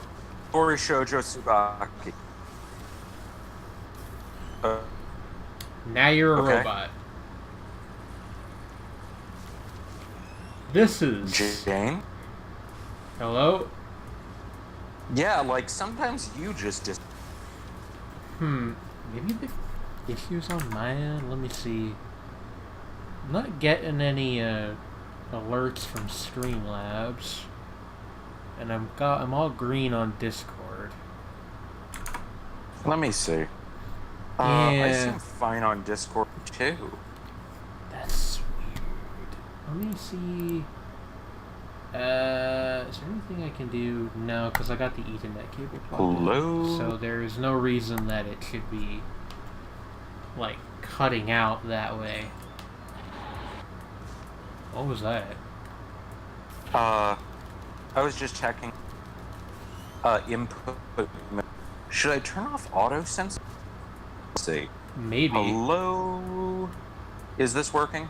Yeah. What did you turn off? Auto sensitivity. I just turned That might have been the issue. At least part of the issue. Yeah, like that it was cutting off things. Yeah, like it was just like your inflection was too quiet on some words or something, Alright. and it was like chopping it off. Okay, so The here's the deal. Dukes is discussing me because I shit-talked him. I didn't shit-talk him. Huh. You did! Okay, so Whatever, okay. I don't care. Midori Go Shoujo on. Tsubaki, notoriously one of the most disturbing films I have ever seen in my life. Yes. To the guy who animated Hiroshi Harada, he is active on YouTube, and he is a very ardent socialist and left-wing activist who constantly posts video of protests against Abe that he's attended. Uh-huh. Like, that's his thing now. Like, the guy's living his best life, and he's like he's a left-wing protester and Yeah, activist like, I and mean, community organizer. people are always like, oh, blah blah blah. The Japanese government is very conservative, which is true. There's a Oh yeah, it's really conservative but that's coalition because in it's power. controlled by. That's because it's controlled by not just the LDP, which is actually a party that's essentially three parties, but by the branch of the NDP that has direct ties to big business. Was founded by former war criminals in the 1950s. Yes. It's like, But what I was they gonna have say, is like, that's true that that's like that, but Japan is also, to my knowledge, the only like functioning democracy with a reasonably large communist party. yeah, well, it's one of them. Yeah, like there's like JPC, what- JCP. I don't remember what the acronym is. Yeah, like they also have they have a lot of left liberal, social democratic, democratic socialist and Yeah, there's like a Marxist whole party. there's like a whole like left-wing counter coalition basically. Yeah, exactly. And the only reason why like Abe has the power he has is because the LDP is essentially, as I said, it's three parties that really don't have a lot to do with each other. There's like the more libertarian-ish wing. There's the populist wing, not in the Donald Trump populist. They're very pro-farmer, and they're actually fairly liberal, but they have like certain like protectionist conservative sort of elements in them, which means that they're willing to like side with other two branches of the LDP. And then there's like the serious big business authoritarian end of it, who basically are just like all these old families who ran the Zaibatsu back in the 18 and early 1900s, who have like, and it includes like it was founded by a former general who had committed war crime, let back into government. Well, they let back into government, but we let him stand for office. For the record, if you ever see like an asshole rich kid character in like any anime, that's who that's making fun of. Like a solid 90% of the time. And they also have a coalition with the super far right Buddhist Nationalist Party. Yeah, the fucking like monarchist people. Oh yeah, there are hardcore monarchists. There are the super hardline Buddhists from like Osaka who are like really socially conservative and nationalistic and totally want to bring back the rising flag. Like that is their symbol. That's a fucking... And then there are the ones who are like basically out and out fascists. Like serious, military junta supporter type. Who still exists. Who deny Japanese war crime shit. There's also and they're in a coalition essentially with the LDP, and that's how the LDP maintains power, is because they have hold over the they give concession to the populist wing of their party, and they make deals with the scary ultra-right party, and that's how they have power. Is basically they have united everyone from like the center right to the extremely far right under the leadership of on down. Basically the corporate overlord type. Any of y'all got any good political dojins? No, I'm not into Axis Powers, Italia. There's a joke that would have been funny in like 2007. Maybe. Oh boy, yes. No, I mean, political dojins. No, well, really a dojin. The official Toho manga, because Zune. Yeah, Zune's he has opinions on stuff. Yeah, Zune is not right. No. It's like it's like a good chunk of that one book is basically dedicated to mocking Donald Trump, and fun fact, the Toho subreddit got very upset about that, and for a while you actually could not discuss that official Toho work there, while the mods tried to like figure something out to prevent fucking like fighting in the threads. It was stupid.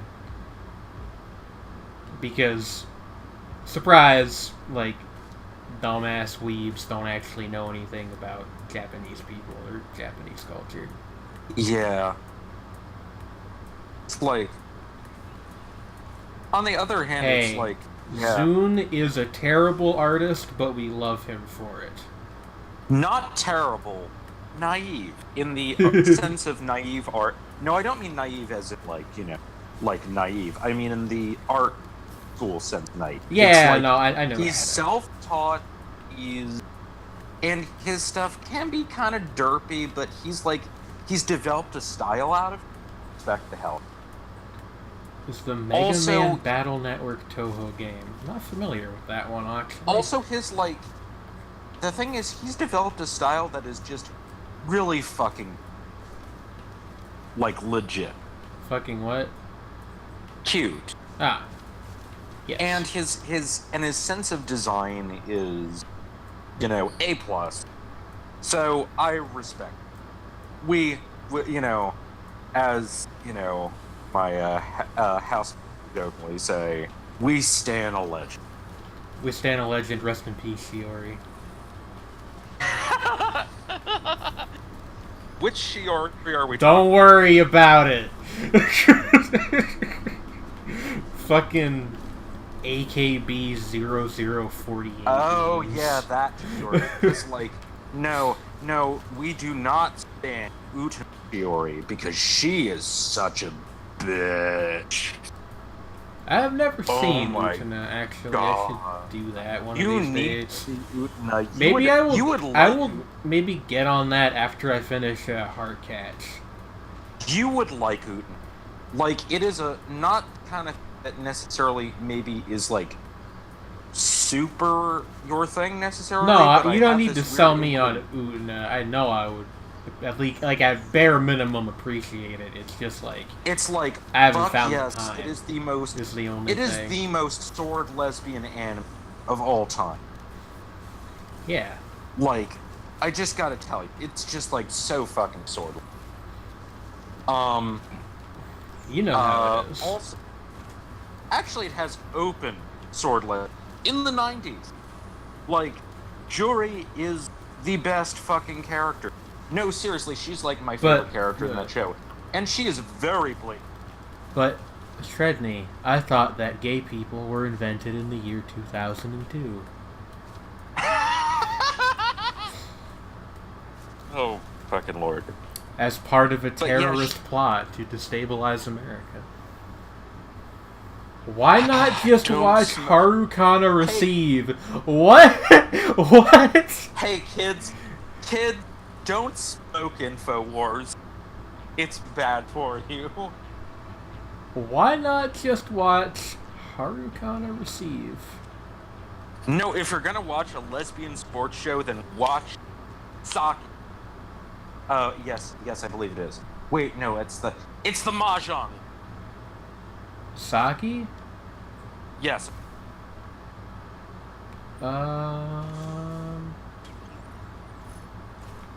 Whoa. That was weird. It's the Mahjong one, and it's with the Moe Mahjong lesbian. Harukana Receive was the one from either last season or the season before that. That was basically just an excuse to have a bunch of girls play beach volleyball, which, there's worse things an anime could be. That's like, as so far as fan service goes, that's legit. Yes. I mean, sure, it's diegetic.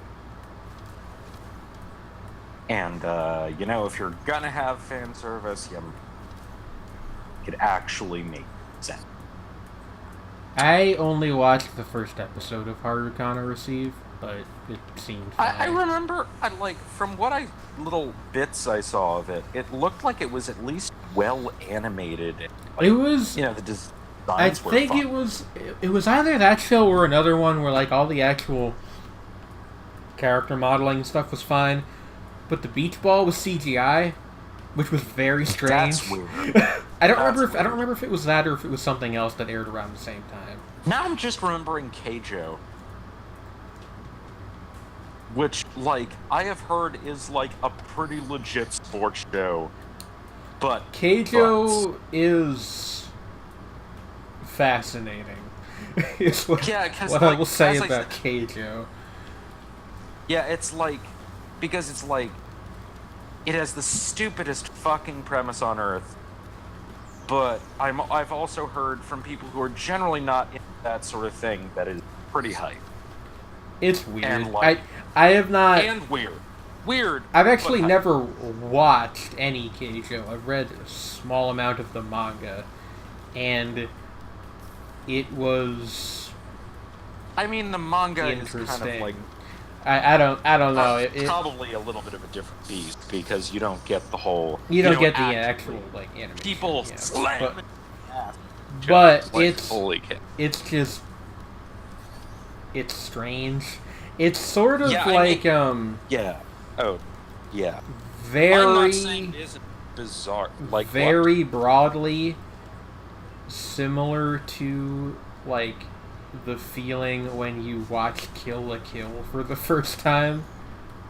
Yeah, But exactly, I didn't yeah. get far enough with Keijo to ever, Apparently, they're like, as I said, it's like apparently a legit sports series with just the sport is fucking ridiculous. And like, there's apparently some very hype and very inspirational moments in it. And like, you're like, yeah, this character, you slam that person off that weird little dinghy, what's it?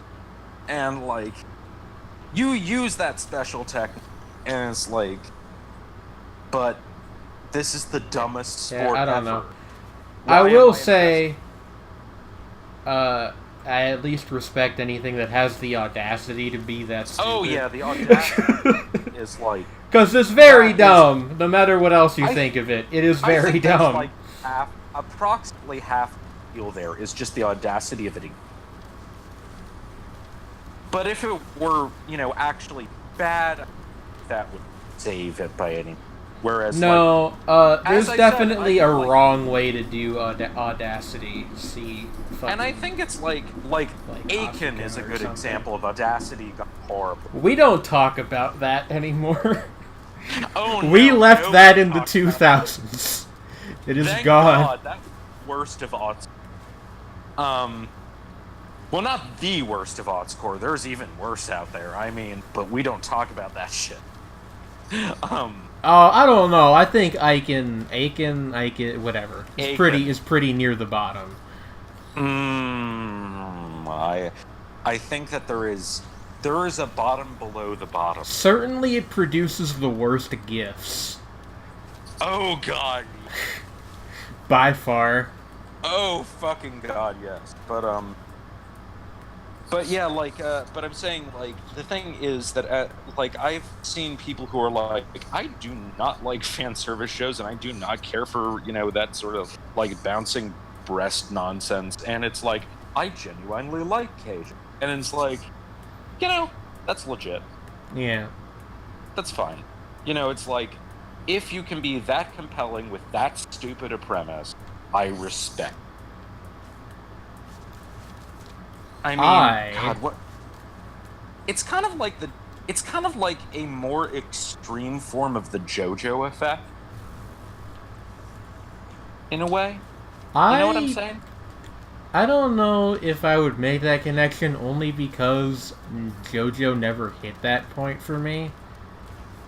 JoJo is once you get JoJo's deep enough weird. into once you get deep enough into JoJo, trying to explain it to people is fucking weird. Like, I remember having this conversation with Millie about JoJo and Hunter x Hunter, is that some of the plot developments in both of those series, it's sort of like... I will say that You know to what it's a like? point, I think that's true of, like, any action series with a weird premise.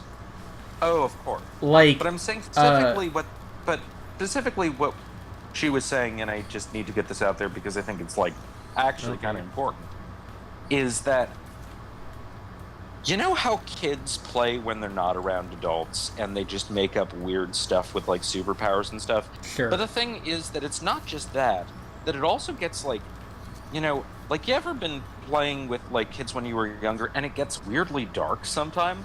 But, like, yes. and, like, parents, like, don't acknowledge that. They don't, like, acknowledge that a lot of the time, that kids, come up with this, like, stuff. It's like, but all your arms come off, blood everywhere. And it's like, no, but I sew them back together with my mind. It's like, and it's like, that's what JoJo's Bizarre Adventure I don't and normally care for JoJo-related memes because I don't watch the series. But there was one I saw, it was earlier today, and it was just like, I guess the main guy in the currently airing part has a very ridiculous power that is difficult to explain. King Crimson? No, it's the actual, like, main character, I think. No, I'm talking about the power. the stand, King Crimson, is a famous one. Yeah, but is that what the main character has? Or is it? No, that might not be the main character. It might be. There is. King Crimson is from this arc. Point is, that's like, the the guy, I think the gist of it is that he can somehow turn things into other things, very broadly. Oh, no, that's a different one. And, the post is like, yes, I see that you have punched me in the face. However, unbeknownst to you, I transmuted my eyeball into a giant tarantula, which will now fatally bite your left ass cheek. Okay. You know. That is really good. No, the King Crimson thing is like whenever anyone tries to explain how King Crimson works, I'm familiar. I'm familiar with that one. I've been around the internet long enough. Like a John Madden. Like something to do with time. I don't remember. It deletes time, but how it does it is so convoluted that even Iraqis use.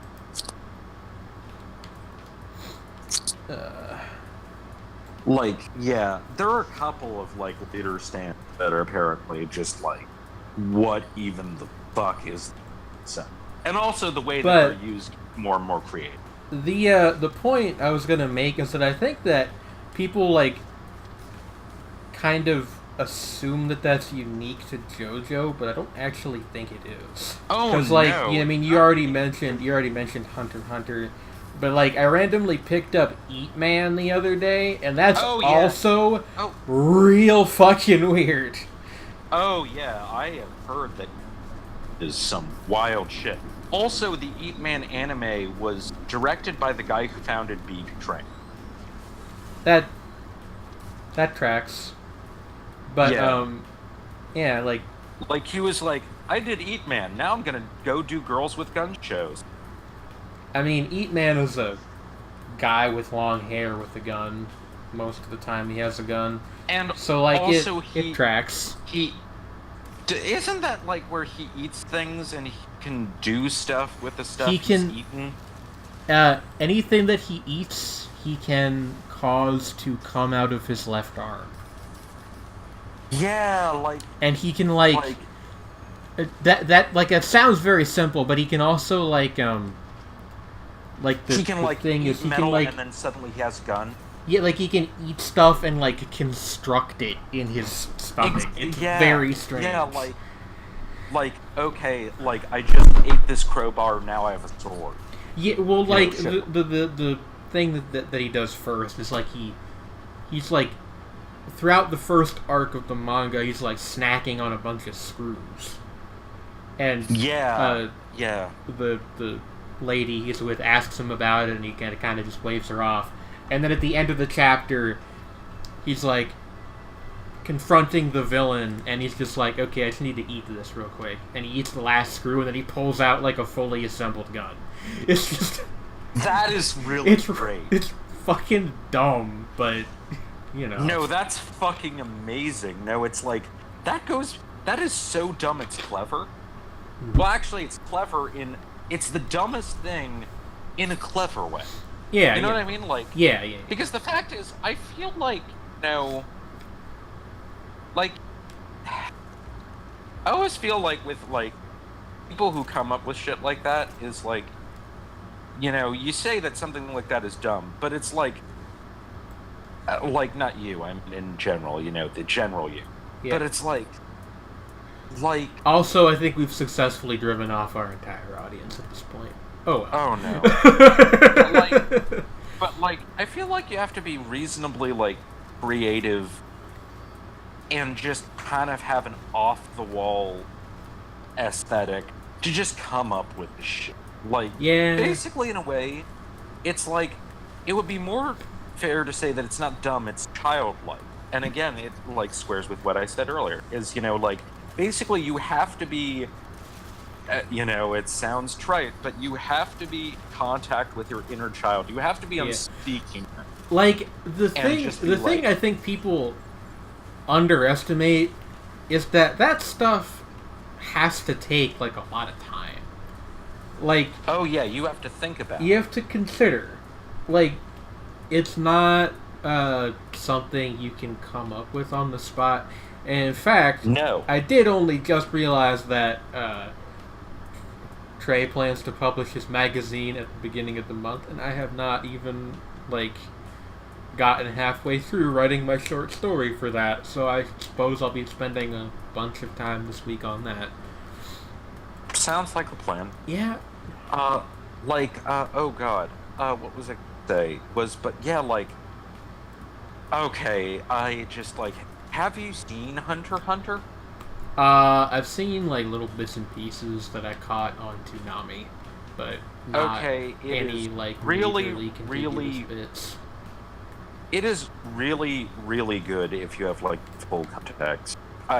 It's a real-time investment, though, so I just suggest, it is very long, right? It's 148. Yeah, that's a lot. There are 2 recaps, and that's...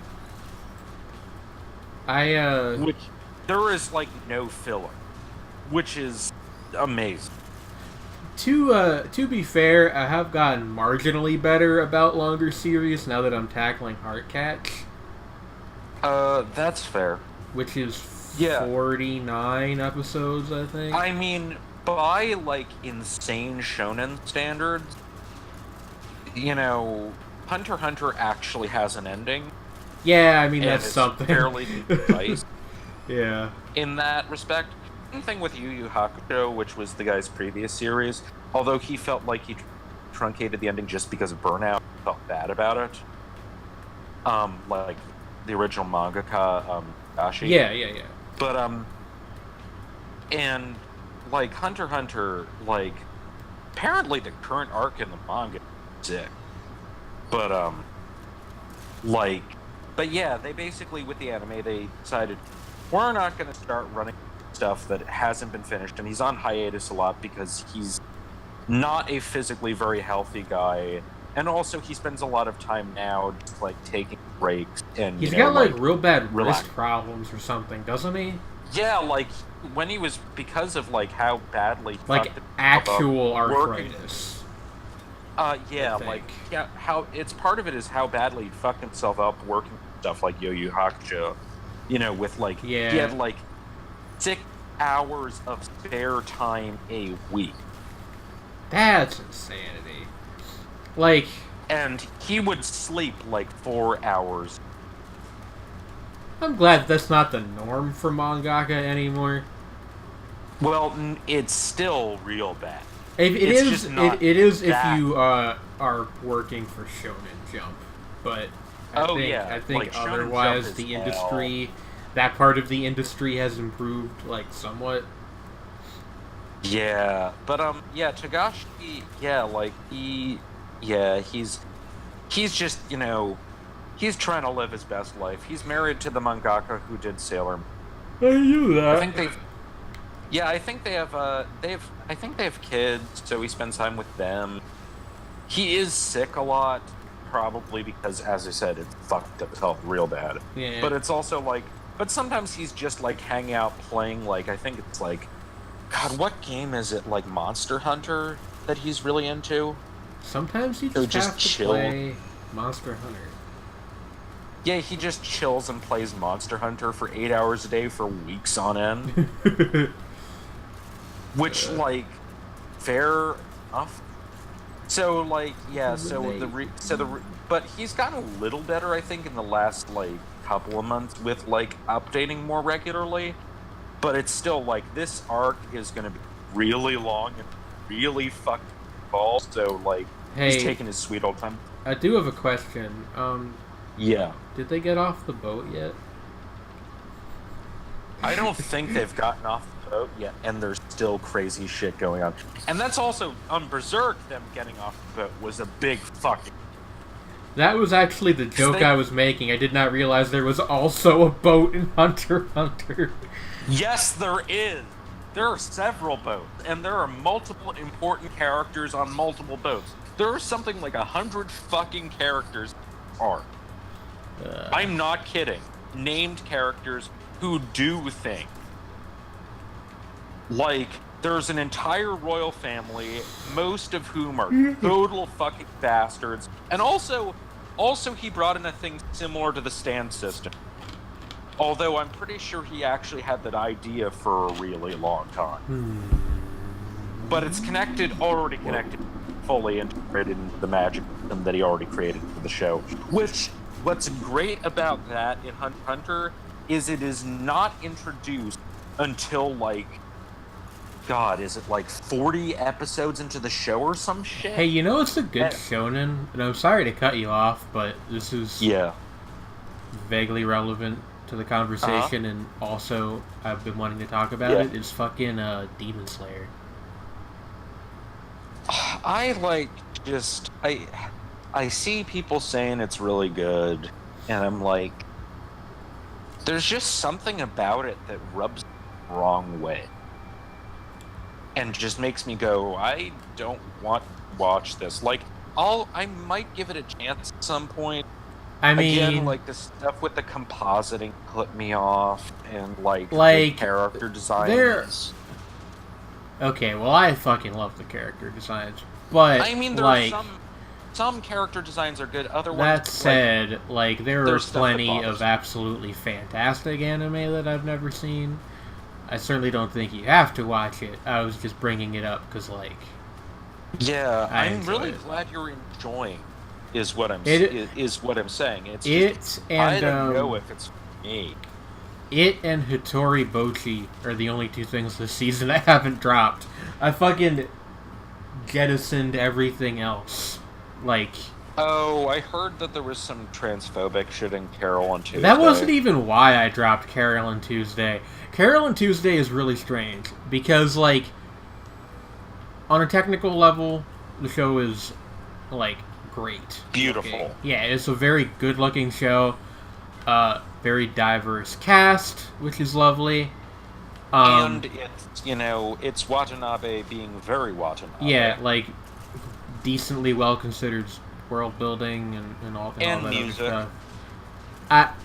That's kind of where I started having problems. I don't like the narrative of the series because I was it hearing sets that up the this real Music Man thing, which it's funny it's the fucking, like, the only real kind of music is two people with acoustic instruments shit. Which is funny because, like, Watanabe is a huge hip-hop. Yeah, like, it just, like, fucking Flying Lotus and Thundercat had a cameo in the show. So, like, it doesn't make any sense. I actually get the suspicion that maybe by the end that would actually be the point. I don't know. Like, it's not even that it feels like the point of... It's not that it feels like the point of the show. It's just... It's got this weird undertone where it's not something that I've ever seen in anime, I think, before, ever.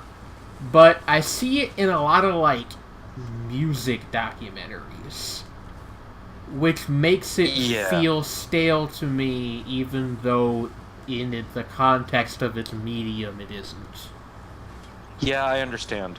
I mean, like, in terms of, like, a band actually getting together and making it big sort of thing, I think the one that did it really well, and I still haven't gotten that far into it, but, like, because it is, I have to be in a very particular mood for it, is Beck. Yeah, I was gonna say, I know there's Beck in Detroit Metal City. That did it first, and it did it, and it's basically the only one that's done it, really. Like, well, it's not the only one, but it is the one. You know what I mean? Yeah. You ever heard of fucking Anonymous Noise? I have heard the name before, but that's a... Somehow you've stumped the band. What? Stump the band. Ah. Like the whole thing where you, like, ask some, like you go, like, you shout out the name of the song and it plays a little of it. Ah. And it's like, and so that's like a running, thing. So I'm like that with Anne. Like, tell me about an have some. No, but Anonymous Noise is also a music anime. I have not seen it. Wait, I've heard of it. Yeah, but it's apparently like, extremely melodramatic, Oh, yeah, that one. to either a fault or a merit, depending on your opinion on these kinds of things. And then there's apparently Fuka, which is sort of that and sort of borderline, not like harem, I guess, but like really crappy wish fulfillment romance. And Those are always yeah, fun. apparently it's tragically awful and also ruins the light novel it's based on. Like that it is a really lousy adaptation in addition to just being lousy. You dropped anonymous noise after one episode. I've never seen it. I want to at some point. Yeah, I'm a little morbidly curious now because I do have like a weird soft spot. I think the consensus on anonymous noise is not that it's bad, it's just that it's very...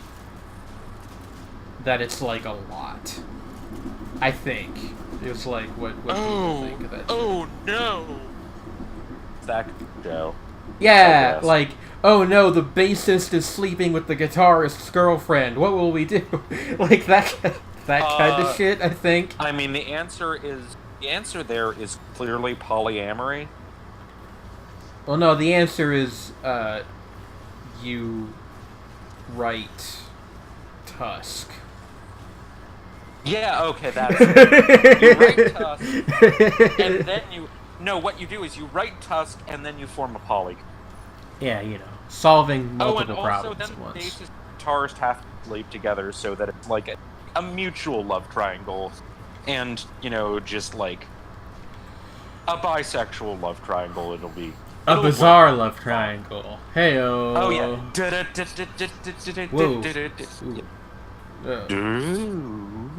Wow, I got really dizzy all of a sudden. Ooh. Every time I think of you, I fall down on my knees and pray. Just like that is a great song. Yeah. Like such a fucking good song. But like, I'm not sure what the bizarre part of the love triangle in that song is, or even if there is a love triangle involved. It's a dance song. They don't have to be about anything. That's true, but like But then, I mean, part of that is because New Order kind of codified that sort of thing. True. They did a dance. It's like, I mean, granted, disco was similar, but usually disco was about, like, moving your body at the very least. You know what I mean? Like, if there were lyrics. Either that, or it was, like, surprisingly political, but you wouldn't necessarily notice unless you paid attention. Because it's disco and it's like that. Yeah. Or it's, something like Noel's Dancing's Dangerous, which is about, how, dangerous being trapped in the groove is. Why is that so funny to me? Dancing is dangerous. You know what show I would like to talk about? And we'll be here till the end of our day. Sredni. Sorry, yes? Okay. You know what show I would like to talk about? What? It's fucking Hardcatch Precure. Yeah, I need to read more of your blogs of it because they aren't.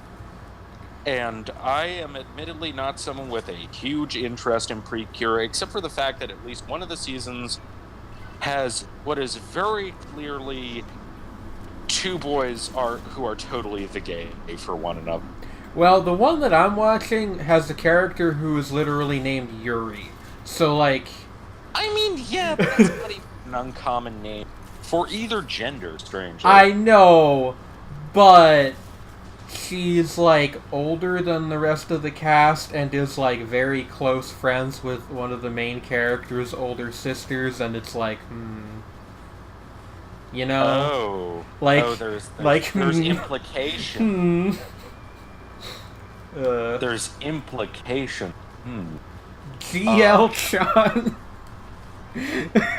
Girls love Chan. Oh man. Yuri is one of my favorite characters, actually, even though she's only been in like one episode so far. She's really cool. But yeah, like, oh god. So. Well, actually, I don't want to talk too much about it if it will spoil you reading my blog. That's a good point, actually. That's fair. Although honestly, like, you know, I have never been a person who cares that much about spoilers. Okay.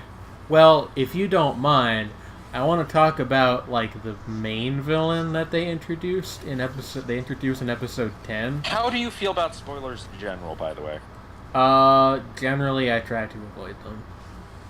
Okay, so Unless I it's can't something talk about, what go so on. I can't talk about how the Dark Precure looked like a very important antagonist fucking Wolf's Rain. Sredni, you spoiled that for me the other day. Okay, but yeah, like, it's fucking uncanny. She has, like, okay, like, the thing about, this is like, somehow, like, We are in, this is maybe more inside baseball than when we were talking about fucking Gent. So yeah, well, we only touched on Jen briefly. But we did talk about, we were talking about Deathcore, which I think is more inside baseball. Yes, okay. I mixed up the names, my bad. Gent Although, is the I other will one. note, Gent is basically not allowed on the Metal Archives, except for Meshuggah. But, I just wanted to put that out there Yeah. to, like, for an understanding of that the Metal Archives are simultaneously, like, sometimes they have perfectly rational reasons for, like, getting rid of things, you know, that probably should be there. Sredni. And then sometimes it just, fuck Gent. Oh dear. Oh no. Oh no. Oh no. Oh god. Oh fuck. Okay. Don't die? Yeah. Yeah. But okay, yeah. No, but I want to talk about the Dark Precure because Okay. Jesus fucking Christ. But I mean, okay, I do just have to explain the context with the Wolf's Rain thing. But after you talk, okay? Well, I did actually primarily, like, at least, no, not primarily, but in part want to talk about her character design because it's extremely good. Okay. And also, I'm gay. Yes. Yeah, fair. But, like, I don't know. I just really like that aesthetic of, like, yes, I redrew my DeviantArt OC from 20 years ago, but now I'm good at art, so it looks fucking it looks fucking good and awesome. Yeah. It's an aesthetic. She keeps It's a one of her fucking eyes aesthetic. closed most of the time because if she opens it, it like emits a fucking force blast. Like that's just Yeah. So that's like, just good. okay. Okay, Heinz Wolf's just Actually, question there. Actually, I think Heinz has. While you ask that question, I'm gonna pause real quick and use the bathroom, Okay. and then I'll be right Actually, back. I also need the restroom, so I'm gonna run and do that. Okay.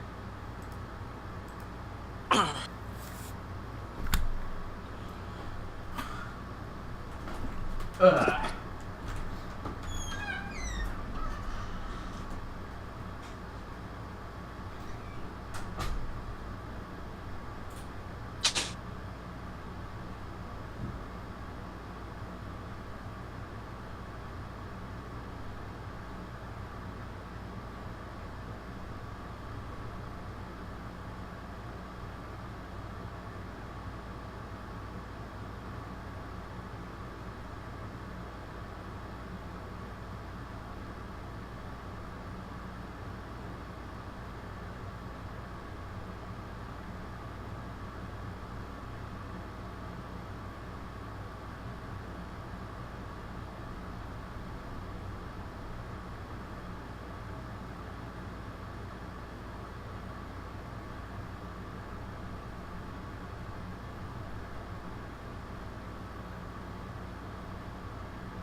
I am back. Thank you, Maya.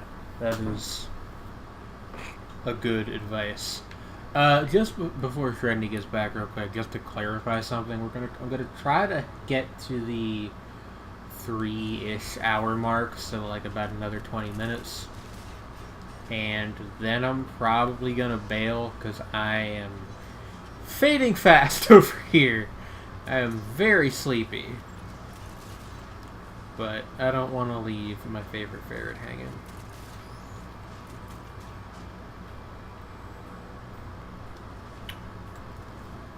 Let me just actually check real quick. Okay, yeah, they are still on call. I thought so, but I wanted to be sure. As opposed to just sure, or even, God forbid, only just sure. Whew. Hoochie nana yippadada.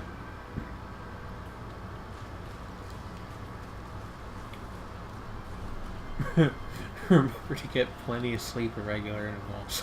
I try, Maya, but sometimes the brain does not like to cooperate and says that no, instead of getting like an actual sleep schedule that is normal and good for your body, you will just stay awake until you pass out from exhaustion. Because that's how insomnia works. Yiddity, yiddida, yiddidoo, yiddly day. God, I have played a lot of Risk of Rain on stream this week. Should probably mix it up next week, although with what, I'm not entirely sure. Maybe put out like a Twitter poll or something. Ask if people want, like... What would the options even be? I guess like Dead Cells and Isaac would be the two main ones. I really wish I had enough spare money to get like something to rotate this off with, because like what all of the games we have on the show are like very frantic, like action roguelikes, which is fine because I like those. But I kind of would like something a little bit calmer. For a long time we've used GeoGuessr for that, but GeoGuessr's getting kind of fucky to use nowadays, so like, I don't know. I'll figure something out. Could play like fucking Metro or something. Is that what that game's called? Metro? Mini Metro? Yeah, y'all would know it if you saw it. GeoGuessr's really gone downhill. Yeah, like, with it, like, not running right on this computer and the fucking ads I think it's every third guess now, it's just kind of annoying. Which is unfortunate, because, like, I like the game. But, it's kind of a pain in the ass to play now. Which is sad.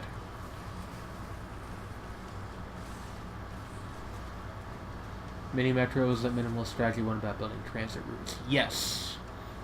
And, like, there's no graphics of the actual buses. It's just, like, fucking, like, they just look like the transit symbols. I wonder if Sredni got called away to do something. Because otherwise, they've been in the bathroom quite some time. Maybe it just feels like it's been quite some time. I'll be honest with you guys, we've only been streaming for, like, roughly the equivalent amount of time that we would stream on, like, a normal Shapes and Forms. But I feel like I've been here all fucking day. Which is subjectively untrue from, like, any reasonable perspective. But, God almighty, am I tired.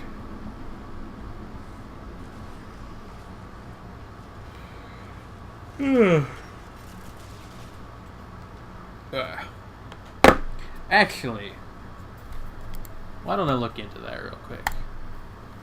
Mini Metro. What else do we have on here? Sonic CD. There we go. Under Night in Burst. What's that fighting game? To the Moon. Torchlight 2. There's a game I haven't thought about in a long time. Vertiginous Golf.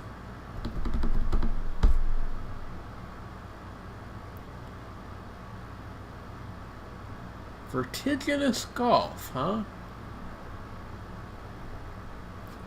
Yeah, fuck it. It's my show, and this is the informal one, and I'm too tired to play Risk of Rain right now. Fuck the system. I literally control the system top to bottom, so I'm basically telling myself to fuck off. You know what I mean. We got it on the install. It is called Mini Metro, the one that I was thinking of. We got Vertiginous Golf on the install, and we got Mini Metro on the install. Oh wait, actually no, never mind. Hold on. Let's save those for a day when I can actually like devote some time to them. I want to try this real quick before we finish up.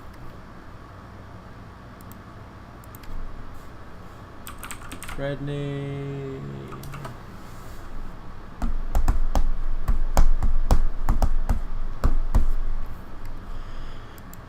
Oh, fucking Christ almighty. Apologies for the very gross sound I probably just made into the microphone.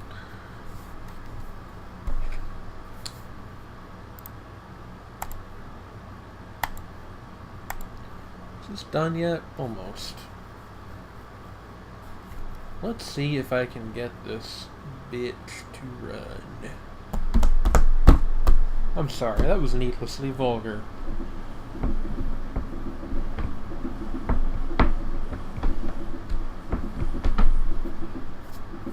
Whoa. Jesus. Sredni? What? Hello?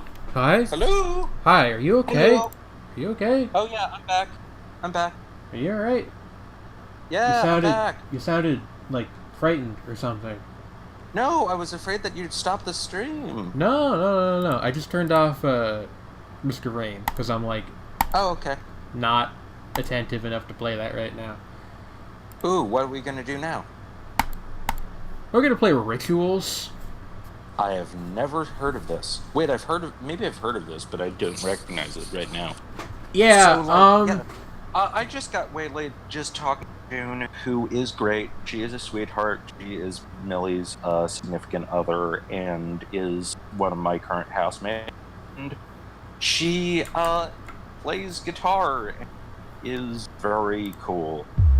That's and, good. Ooh, goodness, that's loud. And it's like, yeah, just like an incredibly pleasant person, and I like having her around. Okay. And yeah, but yeah, she wished us both, get some sleep when we can, and that we do well. We will be ending the stream fairly soon, probably like about 15 minutes or so. This looks like a kind of game that would be my fucking aesthetic, so... Yeah, I'm gonna... Hopefully, I can actually get this to... capture properly. If not, I might have to do like a full screen, like a full, monitor capture. Yeah, game capture, as source... new source. Yeah, it's just reminding me of how, like, there's a whole thing... with watch and play where they sometimes have to like do screen capture on it works with their setup. Mostly because did it freeze? Not because of problems with their setup itself, but like some games just don't. Well, in that case, it's often because games are so shittily designed that they don't have any compatibility. Well, it's not with even like anything. necessarily like an indicator no. of poor quality. It's just that sometimes like I agree. I'm just saying in that particular Yeah. instance, it's like they often are playing games people send them that are just like. bad. I mean, the Yeah. whole point is that it's either stuff that's like the worst of the worst or just entertainingly bizarre. Yeah. Like, I mean, like in terms of like the good stuff they've played, Also, it's like Sredni, World. you can see this, okay, right? Yeah, Awesome. like they've played like Crypt Worlds and Tomato Way and a bunch of other like games that are batshit but are actually good. Yeah. But most of the stuff they But, play is like painful. This is Rituals. Oh, hey, Trey's in the chat. I like this aesthetic already. So I don't remember. I think Trey is reacting to our live notifications. I don't remember anything about this game. I bought this for I think like $2 years ago. ooh. And Huh. I remember that I got stuck at some point, but I don't remember in what way. Is it a horror game? I don't think so. I know you're staying late tonight, so can you please remember to turn off the light before you go home? Try not to stay after 10 p.m. I don't want cleaners complaining if somebody interferes with their work again. Okay, There's so less it's more of black an candles. well, either way, it's an exploration game clearly of sort, Yeah, and I love those. this is highlighting as though I can click on it, but I can't. That's annoying. Oh, that's unfair. I But think- yeah, it's like also it's like I love it. It's like when it's like it may be simple, but it is like you did your own assets and they actually look pretty beast, but they are simple at the same time. Good aesthetic. Yeah. Also, like, fair warning, probably will not finish this game today unless it is Fair. excessively short. That is a toilet. It's definitely a toilet. It sure was. But yeah, okay. That's another toilet. There's Skyscrapers Monthly. Hell yeah. Asbestos, Return of the Prodigal Son. What? Okay, this is on the bottom of Gee, like guess they the got an toilet, overhaul. which means one of two things. One, someone was there a long time, was needing to like just read skyscrapers while doing that, or somebody is a skyscraper fetish. Oh no. I didn't even consider that second option until you said it. Which, like, that sounds fairly harmless. Like, you do you. But at Like, work? I'm not gonna kink him for being into skyscrapers, okay? Ugh.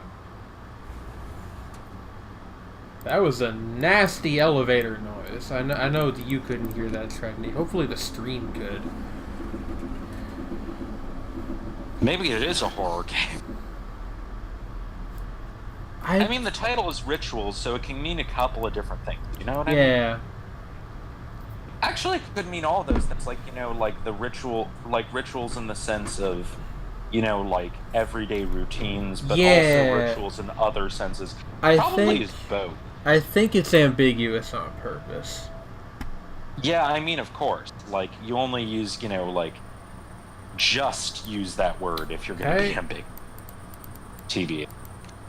Nothing happened. Oh, okay. Oh, called it. Alright. Called it, we're somewhere weird. The elevator went down to the Parthenon? Yeah, this looks like the Temple of Hecate. Played this game before, but I don't want to spoil stuff.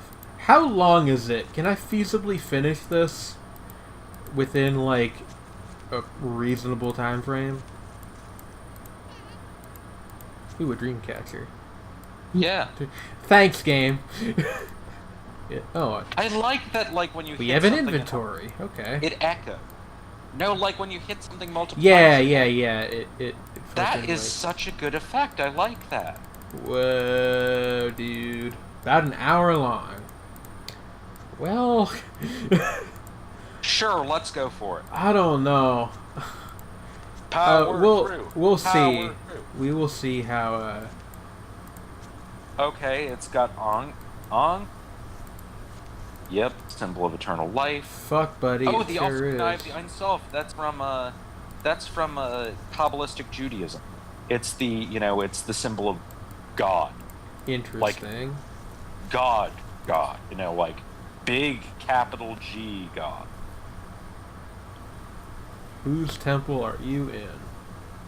Please don't die. No promises.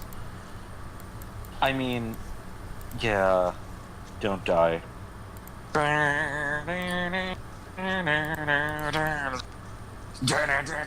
If I do die, you all have to upload this video, this VOD to YouTube, and I can get sick views from beyond the grave. Ooh, there's a cave. Yes. Alright. Coming down. Sadie, I love it. Now. Sredni. Death Valley 69. What are you doing? The original demo 7-inch version of Sonic Youth's Death Valley 69 ends with a collage of voices that at the very end has Lee Ronaldo saying, "Don't die." That's from 1984. I mean, this was good advice in '84, and it's good advice now. Yeah, that song, by the way, is about the like for the record. About the what? The Manson family.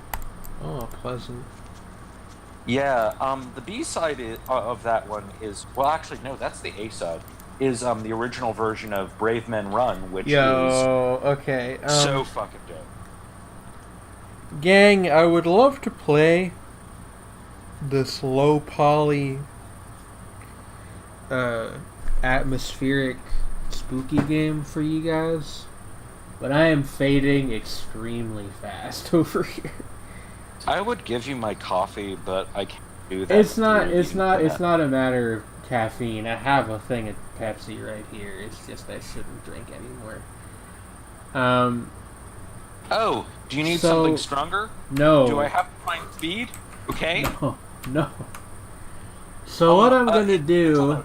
Incidental note, I just want to say this, is to everyone, is that I have known every single person who I've met who has done cocaine has told me never do cocaine. So just... Cocaine is shitty. Today on Magic Planet Live, we endorse PCP and slam cocaine. I did not endorse PCP. I said you don't fuck with PCP. God. No, but what I was gonna say is, I would love to finish this game, but that is I not. do endorse Magic Mushroom. Sredni, I will say that. Sredni, please. Psilocybin. Please. But I am not going to be able to finish this today. I need to go to bed like now. So what we'll do is we will, Sredni, the next time you are available to stream. Actually, no, fuck it. We'll just finish it on Shapes and Forms. That sounds great. Because we already have Trey here in chat, so just like having him talking as well would be a lovely experience, because talking with Trey is a lovely experience. Yeah. We will revisit rituals here on the proper show on Thursday. We didn't even get to talk about really fucking long album. We were talking about that beforehand. We're like, this would totally be a good subject for the. That's the thing that I brought up a while ago. I was like, we wanted to talk about something, but I don't remember what it was. Oh yeah, it was just okay. Quick discussion before we go off was that you were talking about this Mad Lib box set, which is The like brick. 16 hours long. Yeah, it is 16 hours of music divided into, I think, 13 sub albums or something like that. Jeez. And I was just saying, like, It's the very only thing I can immediately compare that to is how, like, Sutcliffe Ugand, who were, like, Kevin Tompkins and Paul Taylor. Kevin Tompkins was, like, one of the OG White House members. He went through a very bad period of, like, really severe depression. And he and Paul Taylor did this album called We Spit on Their Graves, which is 10-hour-long sets of mostly free improvised noise that was really ahead of its time and really out there. And he basically was just like, I went through a really bad breakup, I was really fucked up and angry at the time, and I just poured all my bile in, and it wound up 10 hours. And, like, Jesus Christ, man, you had a bad fucking breakup.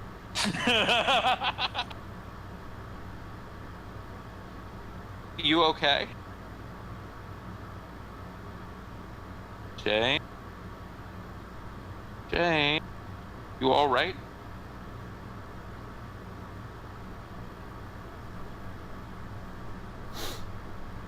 Oh, Jane? What happened? Hello? Can you hear me? I may have fallen asleep. Oh, oof. I think I dropped the headphones on the floor, so I heard a clank. Like a apologies plastic... for the clitory clatter that probably made. I didn't die. Oh. No, she's alive. She just really needs sleep. Yeah. She needs to be gently tucked in and... Listen, what I can do, if you people want to be silly, is I can just leave the stream on to this. No. No, okay. Like, no, you need to get some rest, and we wish you well, and we will totally get back to shit. Yeah, we will later. We will do spooky game on Thursday. Huzzah! The usual show. Ritual. Yeah, that one. Playing games. You're welcome, but also because it's shapes and forms. Not playing games, but actually just... Well, okay, playing games, but talking about other things in the game. Talking about other games.